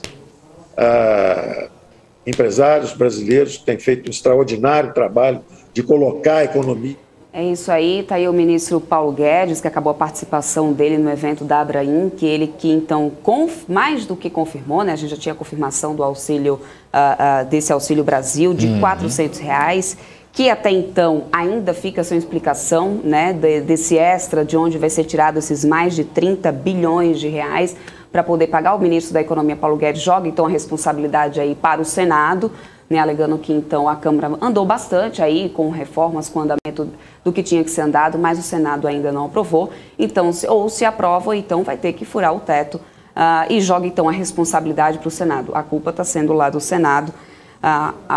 Então a equipe política, a equipe econômica do governo entra só com uma visão técnica de tudo que está acontecendo, né, Rafa? Exatamente, Débora. Mas antes de a gente continuar aqui com os destaques, a gente vai trazer agora os destaques da fala do ministro Paulo Guedes, a gente viu que muita gente entrou, muita gente nova, ainda que não conhece a BMC News, acabou de entrar. Então, olha, seja muito bem-vindo aqui à BMC News, a primeira TV focada 100% no mercado financeiro aqui no Brasil. A gente tem uma programação extensa o dia inteiro aqui, cobrindo todo o mercado. Tem programa de abertura, pré-abertura, abertura, acompanhamento de mercado, fechamento, pré-fechamento, pós-fechamento, entrevistas com gestores, fundos de investimento, criptomoedas, tem de tudo aqui. E aí a única coisa que a gente pede, é sempre de forma gratuita, e a única coisa que a gente pede é que você se inscreva aqui no nosso canal, se inscreve aí. Sabe por quê, gente? Eu vou falar, porque agora a gente está com 32.484 inscritos e o meu diretor aqui de jornalismo prometeu para mim, para a grande Débora aqui, que a gente ganha um chopp se batermos 32.500 inscritos até o fim desse programa. Então faltam 30 minutos para acabar esse programa. Tudo pelo chopp. Tudo pelo chopp. Então chega mais, já vai se inscrevendo aí e vamos embora. Ô, Débora. O Rafa, índice futuro do Ibovespa saiu ampliando aí com essa declaração do Guedes, ampliando queda. Chegou aí então o índice futuro do Ibovespa a cair 1,19%. Eu vou até aqui o índice futuro. O Ibov já tinha fechado, tá, gente? Fechou numa alta de 0,10%, só para poder atualizar vocês. Mas eu vou abrir aqui o índice futuro do Ibovespa, que vem ampliando queda, aqui olha só, 1,17% de queda após essa fala aí do ministro Paulo Guedes, que deixou aí o recado no final. Quem dá o time das reformas é a política. Se a política quisesse, faria a reforma do imposto de renda e nos daria o programa integralmente aí dentro do teto. Né? Então, deixou aí então a responsabilidade para o Senado, né, Rafa? Exatamente. Ele também tinha dito que com a arrecadação de 200 bilhões de reais acima do previsto, podemos gastar um pouco mais. O importante é que o déficit primário continua caindo. E aí ele falou que tem gente com um olhar mais político que quer gastar um pouco mais, é normal, e que querem ser um governo reformista e popular e não um governo populista, e que continuarão lutando pelas reformas, mas quem dá o timing é a política. Então a gente realmente vê, né, Débora, essa movimentação, né, essa briga que já vem há um bom tempo já, né, entre a equipe econômica e o Congresso, o Senado, enfim, mas aí agora de forma mais até explícita, né, o ministro da Economia falando, olha, a gente precisa que a política coopere para passar a reforma, e a política falando, olha, a gente precisa que a equipe econômica arrume lá o texto para a gente conseguir votar aqui direito. Então a gente fica nesse vai, não vai, vai, não vai, vai, não vai, e quem acaba perdendo é o investidor, né, o brasileiro e o investidor, né, que a gente vê agora com reflexo no Ibovespa. A conta quem paga vai pesar para o bolso somos nós outros. Pois Mas enfim. Bom, é isso aí, vamos continuar por aqui. Deixa eu só atualizar o pessoal também no mercado lá fora. A gente também já fechou as bolsas, a gente já conseguiu fechar as bolsas lá nos Estados Unidos. Fechamos com altas por lá. Dow Jones uma alta de 0,33%, S&P 500 alta de 0,29%. Somente NASA que caiu 0,10% aí nesse fechamento das bolsas internacionais, viu, Rafa? O dólar reduziu um pouquinho aí as perdas aí depois dessa fala, inclusive, do ministro Paulo Guedes, mas ficamos ainda numa queda com o dólar 5,58. Vamos ver como é que essa bolsa vai reagir amanhã no pregão, depois dessa fala do ministro Paulo Guedes, reforçando o Auxílio Brasil, reforçando que ainda não se tem uma certeza de onde virá o dinheiro para poder pagar esses 30 bi, né, que ainda não estão contabilizados, jogando a responsabilidade então para o Senado. Se o Senado abre brecha, consegue então aprovar reformas, o time é do Senado, vamos ver, vamos esperar para poder ver o que vai acontecer. É isso aí, vamos agora bater um papo com o analista de ações da Macro Capital, que é o Pedro Conrado, ele já está aqui com a gente. Agora sim a gente vai falar sobre o setor de educação, de saúde, shoppings. Boa tarde, Pedro. Boa tarde, tudo bom? Tudo ótimo. Vamos lá, depois dessa fala, aliás, eu peço desculpa por ter atrasado você aqui, né, de começar a falar aqui esse papo com a gente. Imagina. Mas o ministro Paulo Guedes estava falando, a gente já estava aguardando aí, estava com a expectativa sobre esse Auxílio Brasil e tudo mais, toda essa repercussão de Brasília, anda dando burburinho, enfim. Então, mas vamos lá, vamos começar falando um pouco aí sobre a expectativa para os resultados aí do setor de saúde, depois dessa redução de sinistralidade, ainda também redução bem considerável, aliás, né, dos casos de Covid aqui do país. Você acha que esses casos de coronavírus ainda devem influenciar nesses resultados do terceiro tri? Ou, de agora em diante, a gente já pode esperar recuperação no setor? Bom, só lembrando aí o ouvinte, a sinistralidade do Covid acabou ajudando as operadoras, né, no ano passado, porque cirurgias eletivas, que é um dos maiores custos das operadoras, acabaram sendo canceladas. Então, ela teve uma sinistralidade muito baixa no passado, né, por causa do Covid, só que com a volta dessas cirurgias eletivas, acabou aumentando muito o custo das operadoras, logo a sinistralidade subiu junto. Nesse terceiro trimestre, a gente já vê caminhando, né, para a normalidade, mas ainda assim um impacto bem negativo, principalmente na sinistralidade tanto da Hapvida quanto o GNDI. Em contrapartida, a gente tem um efeito oposto para os hospitais, né?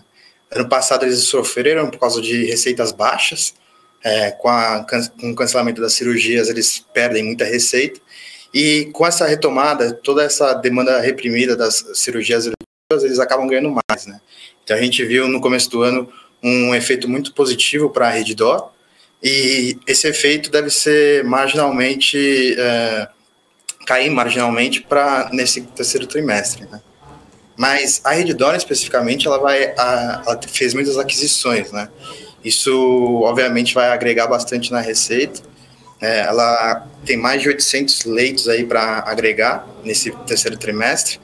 Isso ajuda muito a receita, então, por mais que a receita por hospital caia, o agregado deve aumentar um pouco, né? Então, minha expectativa aí para a Redditor é que ela tenha um resultado tão bom quanto o segundo trimestre. Já para a Hapvida e para a GNDI, a receita deve aumentar muito, tem algumas aquisições que elas fizeram, mas também tem a questão de beneficiários que entraram dentro da base organicamente, né? Mas a sinistralidade ainda deve ser bem penalizada aí, né? A expectativa para a GNDI é algo em torno de 79, 80 de sinistralidade, que é bem alto. Para ela, que ela rodava entre 68 e 70, baixo. Então, é quase aí 10% acima. Já a Hapvida, a expectativa é um pouco melhor para a margem, deve ser algo em torno de 65, 67, quando ela normalmente rodava perto de 60, né? Então, a Hapvida e a GNDI ainda sofrendo um pouco, mas já mostrando alguns sinais de retomada e a normalidade. Boa, mas me fala uma coisa, Pedro, você está falando aí de Hapvida, aliás, eu vou querer até entrar um pouquinho, né, mais na frente em Redditor.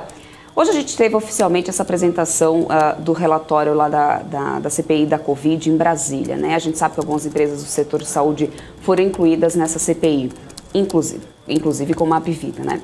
Acha que isso pode impactar de alguma forma no papel da companhia? Porque na prática a gente não tem visto esse andamento dessa CPI pesando no dia a dia da Bolsa. Bom, quando ela entrou na CPI foi logo depois que o CAD também disse sobre a complexidade do deal entre Hapvida e GNDI, né? O CAD alegou complexidade no deal na sexta-feira e na terça-feira seguinte a Hapvida foi citada na CPI. E na terça-feira, quando ela foi citada na CPI, foi um baque assim, para o preço da ação, né? Então ela já sofreu bastante por causa dessa CPI. Eu acho que em termos financeiros talvez não haja um efeito negativo para a empresa, porque ela alega que, diferente da Prevent Senior, ela alega que ela não forçou nenhum médico a escolha do kit Covid. Ela só deixou como possibilidade. E parece que menos de 50% dos médicos delas usaram essa possibilidade. Então, claramente, ela não é uma empresa que tenha forçado os médicos a um tratamento qualquer de Covid, né? Então, acho que a defesa da Hapvida é bem sólida. Já houve burburos desse assunto no ano passado, não deu em nada. Eu acredito que talvez esse ano não dê em nada também, como multa, nada disso. Mas foi ruim, né? A gente estava num momento ruim no mercado, era uma ação mais segura, né? Que ela tinha uma volatilidade baixa. E depois desse assunto, acho que o investidor preferiu não ficar dentro da ação, né? Por toda a questão de fluxo negativo de notícia e tudo mais, o investidor acabou saindo, né? Então, a gente viu aí, ela já sofreu muito nos últimos dias, mas acredito que em termos efetivos de multa não deva acontecer. Show de bola, Pedro. Novamente seja muito bem-vindo aqui ao BMC Top News. Ô, Pedro, recentemente, depois do negócio, né, entre a Hapvida e a Intermédica ter sido avaliado como complexo, a gente acompanhou, né, uma queda nas ações da Hapvida. Você acredita que esse ainda é um fator negativo para a empresa, aí, no olhar do investidor? E também eu queria saber se você viu como complexo esse deal entre as companhias ou foi uma avaliação um pouco exagerada aí do mercado, Pedro? Não, então, o deal em si, quando o CAD fala que é complexo, pode ser por questão de quantidade de informação que ele tem que avaliar, não necessariamente vá acarretar ou o deal não vai sair, ou remédios fortes. Ser complexo pode ser uma quantidade de informação muito grande, que é o que eu acredito, né? Um CAD normalmente avalia deals do setor de saúde, né, por município. Então, as empresas elas não podem ter aí mais de 20% juntas por município. O que acontece é que tem alguns municípios, né, principalmente BH, São Paulo, que tem essas cidades como Osasco, muito grudadas, que você precisa avaliar toda a região, né, não apenas a cidade em si. Então, isso acaba tendo uma complexidade maior, mas a Hapvida e a GNDI, elas não têm muitas praças que elas competem uma com a outra. BH é uma dessas que ela compete, que deve ter um remédio mais forte, e tinha alguma no Sul também, se eu não me engano, mas assim, a expectativa para remédio não é grande, tá? Eu, nas minhas contas, é algo em torno de 200 mil vidas, assim. Para uma empresa que vai ter mais de 8 milhões de vidas, isso não é um grande remédio, né? Então, a única coisa que efetivamente eu acredito que essa complexidade causa é um atraso na saída do deal, né? O que ele estava previsto para sair em dezembro, janeiro, deve sair aí entre fevereiro e março, assim, na minha opinião. Show de bola, então. Falando um pouco mais agora, o Rafa, sobre a Redditor, né? Até ele já comentou aqui um pouquinho com a gente sobre, mas eu queria entrar um pouco mais nesse assunto, que a Redditor adicionou cerca de 2 mil leitos, né? Desde o IPO para cá. E eles parece que continuam com essa máquina de aquisições aí na empresa a todo vapor, né? Aliás, parece até 2 vezes mais rápido do que o planejado. Como que você tem visto esse plano de expansão da companhia? Você acha que a gente já vai conseguir ver o impacto desse plano nos resultados operacionais desse terceiro trimestre? Com certeza a gente já consegue ver uma boa parte dos impactos, né? Do segundo trimestre para o terceiro, em termos que vai entrar dentro do report, né? São mais de 800 leitos, isso ajuda sempre no top line, né? Na receita da empresa. E acaba, obviamente, afetando todas as outras receitas, né? E margens e tal. A Redditor, ela prometeu no IPO uma expansão muito agressiva, né? Que era um risco aí que todo mundo ficou de olho, mas ela vem se provando, assim. Ela já entregou mais do que prometeu. E o que eu acho que chama muita atenção nessa expansão da Redditor é que ela está conseguindo manter um preço, né? Que ela está conseguindo pagar preço por leito muito estável. O que muita gente achou é que, agora que a Redditor vai comprar todo mundo, quem tem um hospital vai aumentar muito o preço para a Redditor comprar, já que ela está com caixa e tudo mais. Mas não é isso que vem acontecendo, né? Ela consegue pagar aí R$2 milhões por leito, o que é um bom múltiplo. Então, eu estou bem impressionado com a empresa. Recentemente ela caiu junto com a bolsa inteira, mas ela segurou mais do que outras ações de saúde, né? Teve um dia aí que acabou o lock-up de alguns investidores, e aí eles acabaram liquidando R$2 bilhões no mesmo dia, isso derruba qualquer ação. Então, acho que foi mais uma questão pontual aí que ela sofreu uma volatilidade alta para baixo, né? Mas em termos de resultado, assim, estou bem otimista com a empresa. Ela teve ótimo resultado no segundo trimestre e eu espero algo parecido nesse terceiro trimestre. Perfeito. Então, Pedro, antes de a gente ir para a próxima pergunta, eu queria falar para o pessoal aqui, que tem muita gente chegando aqui nova, enfim, assistindo a gente. Gente, faltam 4 inscritos para que eu e a Débora a gente ganhe o chopp do grande diretor de jornalismo. E o Gabriel. Rodrigo Maris. E o grande Gabriel também, que está lá panfletando na rua. Talvez sejam esses panfletos que estão faltando aí, os 4, gente. Porque Vamos só atualizar o Pedro do que é para poder ele ficar sabendo, né, o Rafa, do que se trata. O nosso diretor, viu, Pedro, ele disse que se a gente conseguisse bater durante a nossa programação os 32.500 inscritos aqui no nosso canal, ele iria pagar chopp pra gente. Então a gente, né, pediu encarecidamente que a gente quer ganhar esse chopp. Não é pelo número. Né? Não é pelo número, eu vou ser honesto. É pelo chopp, gente. Por favor, não é que eu tenho uma. Diretor ganhar essa, entendeu? Né? É pelo chopp. Então vamos lá, gente. Vamos fazer essa. Faltam 4 inscritos, gente. 4 inscritos para um choppinho gelado pra mim, pra Débora, pro Gabriel. E gente, 3 agora. Acabei de ver. 3 inscritos. Tô só atualizando aqui a página, hein, Por gente? favor, gente. Por favor, temos aqui um placar enorme aqui na redação que a gente tá vendo aqui na nossa frente. Bom, Pedro, eu queria agora falar um pouco com você sobre educação, né, que apesar do avanço aí da vacinação, o isolamento social ainda não foi totalmente dispensado, né? E tem aluno que deve optar aí por aguardar até o próximo ano para poder se matricular efetivamente. E mesmo assim, algumas empresas, como por exemplo a Ser Educacional, já estão apresentando aí números consideráveis de novas adesões. Então, na sua opinião, qual deve ser a interpretação aí do mercado quanto a esses números divulgados? A produção acabou de me avisar que a gente ganhou o chopp. E você acredita que o resultado do terceiro trimestre pode realmente vir aí mais forte do que o projetado pelo investidor, ou Pedro? Então, educação, qual que é a lógica de educação, né? Normalmente a gente tem um primeiro semestre muito forte de intake e um segundo semestre mais fraco. Por causa da pandemia, esse ano, o primeiro semestre, que deveria ser o mais forte, foi muito fraco, né? E a gente estava esperando no começo do ano que essa questão fosse reposta já no segundo semestre, né? A gente já viu que isso não vai acontecer totalmente, né? Vai ser um ano com um número total meio fraco, mas o número da C já impressionou um pouco, né? Já dá para ver um pouco de retomada, né? Conversando com outras empresas, como Cogna, por exemplo, o EAD ainda está crescendo forte, mas o presencial ainda tem muita dificuldade de captar aluno, né? A gente viu o Edux também sendo agressivo em termos de abrir polos e ticket. O que eu acho que a gente pode ver, talvez, possa sim ser um número no EAD bem forte, mas o presencial ainda fraco, né? Deixando a desejar. Tudo bem que a base comparativa ano a ano e trimestre a trimestre está fácil, né? Então, você pode acabar vendo, nossa, um crescimento de 10%, 15%, mas principalmente para o presencial, talvez esse crescimento não represente muito se você pegar o histórico da empresa, né? Como ano passado, no segundo trimestre, foi muito fraco também, essa base comparativa acaba ajudando. Eu acho que o que precisa ficar de olho mesmo vai ser o ticket das empresas, né? E as margens que eles vão conseguir adquirir esses alunos, né? Porque, primeiro, uma das coisas que a gente viu nessa pandemia é que eles precisaram fazer descontos, né, dar aquelas promoções de 2 primeiros meses grátis e tudo mais. Isso acaba afetando, né, a receita da empresa. E outra coisa, eles tiveram um custo por aquisição de aluno muito alto, né? O que isso quer dizer?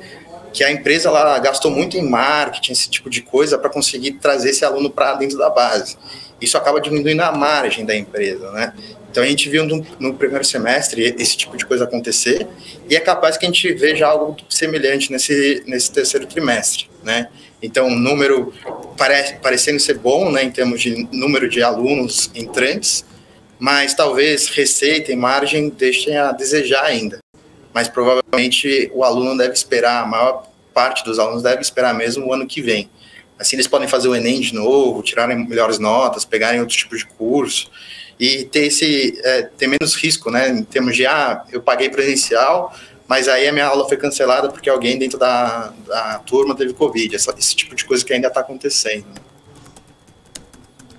Perfeito, então, Pedro, eu vou passar agora para a Débora, que eu acho que ela tem mais perguntas aí, vai dar ideia. Mais sobre esse setor de educação, da ser educacional inclusive, essas matrículas anunciadas, elas podem ser preocupantes por um acaso?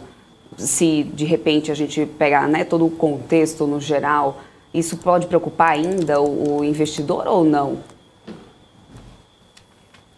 Bom, a matrícula em si não preocupa, né? Quando o aluno entra na base é sempre bom porque gera receita, principalmente no EAD, onde os custos fixos representam a maior parte, o custo variável é pouco, né? Então, quando o aluno entra, é quase que ganho de margem ali no EAD. Então, assim, o entrante, a matrícula em si não pode apresentar risco. O maior risco é se essa pandemia não durar mais, der algum outro susto, e ano que vem ainda ter algum tipo de restrição, né? O aluno EAD e o aluno dessas empresas de capital aberto, ele também sofre muito com a economia, né? Então a gente tem uma correlação muito grande com o PIB do Brasil, assim. Se a economia, por exemplo, vai mal, muitos desses alunos não têm dinheiro para pagar o curso, né? E eles acabam saindo ou acabam deixando de entrar. Esse acho que é o maior risco que a gente pode ver no setor de educação. Agora, Pedro, mas em relação à questão do valor do ticket médio, né? Porque a gente está vendo aí cada vez mais, né, sistemas educacionais aí deixando mais baratos, né, os tickets médios aí, né, no seu produto. Até que ponto você acha que isso é benéfico para a empresa conseguir ali, né, ter seu fluxo de caixa, ter seu giro aí, apresentar lucro para o investidor, Pedro? Assim, o ticket médio ele não deve durar toda a graduação do aluno, né? Esse ticket médio muitas vezes vem em questão de descontos os 2 primeiros meses para fazer o aluno experimentar a aula e, se gostar, continuar pagando, né? Num momento de pandemia, que está muito difícil de adquirir aluno, se você der 1 mês de graça e ele pagar os próximos 4, 5 meses e depois sair da base, pelo menos você gerou algum tipo de receita, né? Principalmente no EAD, assim. Então, acaba ajudando. Agora, o que a gente tem que ficar de olho é se isso não vai virar uma guerra de preço pós-pandemia. Porque aí começa a espremer muito as margens e aí fica difícil para as empresas, né, terem lucros expressivos e bons fluxos de caixa. O EAD agora está a questão do momento, então está todo mundo assim querendo crescer base, querendo melhorar, fazendo aquisições de empresas de tecnologia e tudo mais. A gente está vendo uma transformação muito grande assim, de todas as empresas do setor. E a gente já viu, por exemplo, a Edux sendo bem agressiva com o ticket e todas as outras. Mas acredito eu que seja algo para os primeiros anos, né? Ninguém vai manter esse ticket muito baixo por muitos anos. Eu acho que no ano que vem a gente já deve ver algum ajuste mais para cima, né? Parar um pouco dessa questão de aluno com descontos grandes, aqueles alunos que não pagam o primeiro semestre e tudo mais. Até porque o maior desafio, acho que, do EAD não é a captação do aluno, e sim manter ele até o final do curso, né? É um curso que tem muita captação, mas muita evasão também, né? Então, isso é outra coisa que preocupa. Você dá um desconto no começo e aí você começa a aumentar muito o ticket e o cara vai embora. Então, tem toda essa questão, mas claramente, se virar uma guerra de preço, pode preocupar, mas eu acho que é mais por causa da pandemia mesmo. Perfeito. E agora, Pedro, mudando um pouco de assunto, queria falar um pouco com você sobre o setor de shoppings, né? Que apesar aí da recuperação dos resultados operacionais, estão sendo bem descontados na Bolsa por questões macro, né? Queria falar um pouco com você sobre os cases aí da Iguatemi, da Multiplan. Você acha que eles possam aí ser uma boa oportunidade de investimento, Pedro? Bom, acho que você definiu bem, assim, né? O setor de shoppings mostrou no segundo trimestre uma recuperação muito boa, e mesmo assim os papel despencou muito por causa da questão da taxa de juros, né? Que na hora que você vai fazer o fluxo de caixa, você traz a valor presente pela taxa de juros e acaba atrapalhando o valor da empresa. Eu conversei com o Iguatemi recentemente, eu ouvi, né, a CEO falar, parece que o resultado eles vão vir muito bem, né, no terceiro trimestre, quase chegando a níveis pré-pandemia, e os papéis ainda não reagiram, né? A gente vê que tanto o Iguatemi quanto o Multiplan estão muito descontados.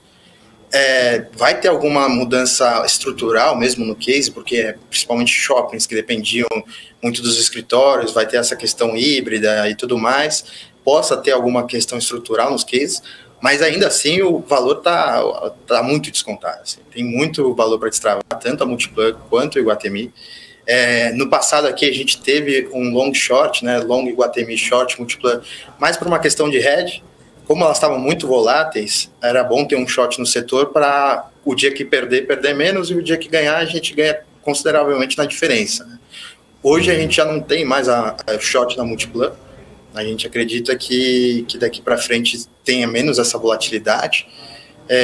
Então, e tem muito valor para destravar, principalmente JHSF e Iguatemi, que são empresas foco mais no cliente de classe A, né, que tem uma renda maior. Esse cliente com a economia, o cliente que continua com poder aquisitivo forte, e nessa retomada deve vir os resultados mais rápidos, né? Enquanto outras que têm outros tipos de clientes devem demorar um pouco mais para vir resultados fortes. A gente já viu resultados muito bons, tanto para JHSF quanto Iguatemi no segundo trimestre. Bom, assim, comparado ao que a gente esperava. E agora eu acredito que seja tão bom quanto nesse terceiro trimestre. Excelente, Pedro.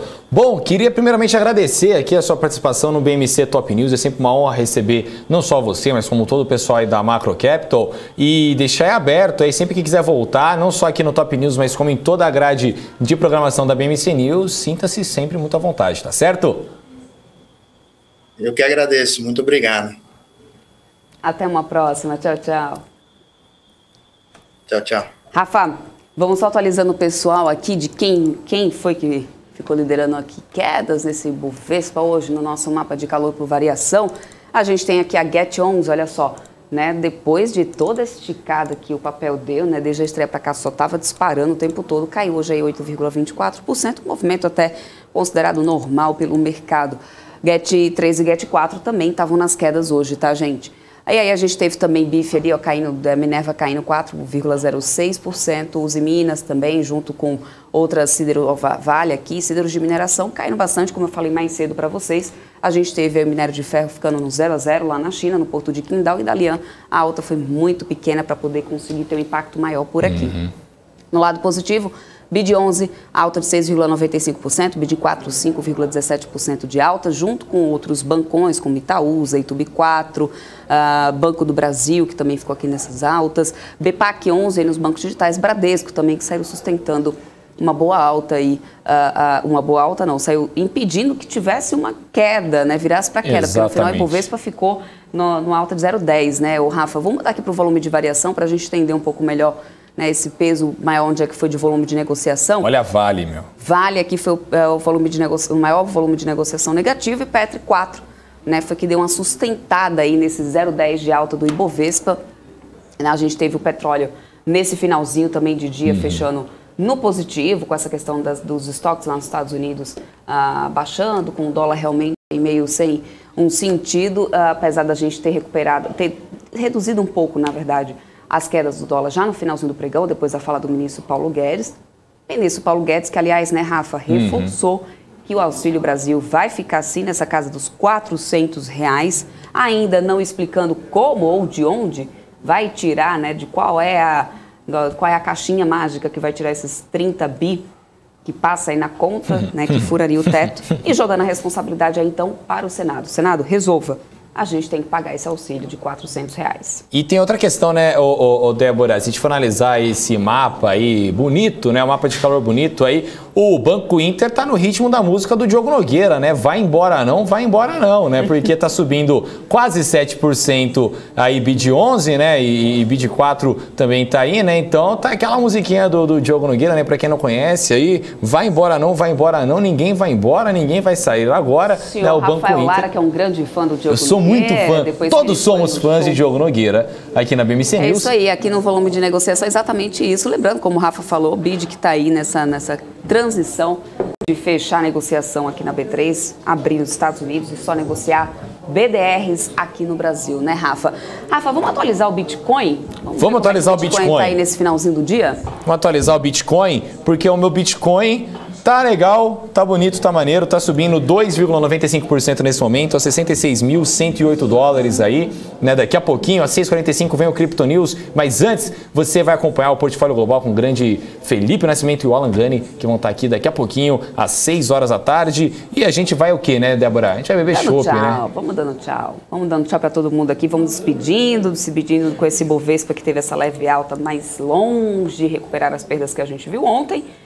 Esperando, né, como que esse mercado vai reagir amanhã, depois de essa fala aqui, já no finalzinho da tarde, do ministro da Economia, Paulo Guedes. Vamos esperar, vamos aguardar. O de amanhã promete, né, Rafa? Promete, mas agora a gente vai poder tomar nosso chopp. Eu só vou poder tomar meu chopp depois do Crypto News, né, mas daqui a pouquinho nosso a gente vai ter... Nosso chopp não vai ser hoje, tá, gente? Vai ser, eu falei, vamos negociar, Rafa, hoje é quarta-feira, Rafa. Absurdo, tem algum dia que não pode beber? Tem que guardar crédito, hoje a gente treina, que é pra poder depois a gente... Treina? Exatamente. Entendi. Tá bom, então. Pra gente ganhar o chopp lá na sexta-feira, e aí a gente posta lá a nossa porta. Ganhei treino de perna, uhul. Obrigada, gente, dia. Vocês são demais. Aí a gente segue aqui batendo meta no Top News, né, Rafa? Sexta-feira a gente bebe esse chopp, então. Sexta-feira. Fechadíssimo. Gente, obrigado pela audiência de todos vocês. Rafa, até amanhã. Até amanhã, e eu vejo o pessoal daqui a pouquinho no Crypto News. Lembrando sempre que você pode nos acompanhar 24 horas por dia, 7 dias por semana, no www.bmcnews.com.br, nosso portal, e também nas nossas mídias sociais, @bmc.news. Sigam a gente lá, e daqui a pouquinho tem Crypto News, mas antes você acompanha tudo do bom e do melhor aí do mercado internacional no Portfólio Global, com os grandes Felipe e Alan Gani aí com a gente daqui a pouquinho. Até mais, Debs. Rafa, antes da gente finalizar, deixa eu só dar uma última notícia que tá. Olha lá, aos 45 do segundo tempo. O diretor veio aqui para poder dar uma puxadinha na minha orelha e dizer assim, olha, tem uma notícia que pode... Vamos lá. Olha isso, gente. Pelo menos 5 empresas foram atingidas pelo ataque cibernético Atento. Os sistemas da Cielo não foram afetados. A companhia acionou seu plano de contingência após ser notificada de que um de seus fornecedores sofreu aí um cyberataque. Além disso, as supostas declarações de um suposto colaborador da companhia não condizem com a realidade. Então, é isso, a Cielo, então, não está nesse meio dessas empresas aí afetadas. Essa tinha sido a declaração dada de que pelo menos 5 empresas teriam sido afetadas por esse cyberataque da Atento. A Cielo não está nesse meio porque eles, então, recorreram a um plano de contingência. Então, só para atualizar vocês, nesse finalzinho, agora sim, Agora sim eu me despeço, agora sim, Rafa, tchau, tchau. Vamos ficando por aqui, continue na nossa programação. Vem aí o Portfólio Global. Muito obrigada pela audiência de vocês. Até amanhã. Tchau, tchau.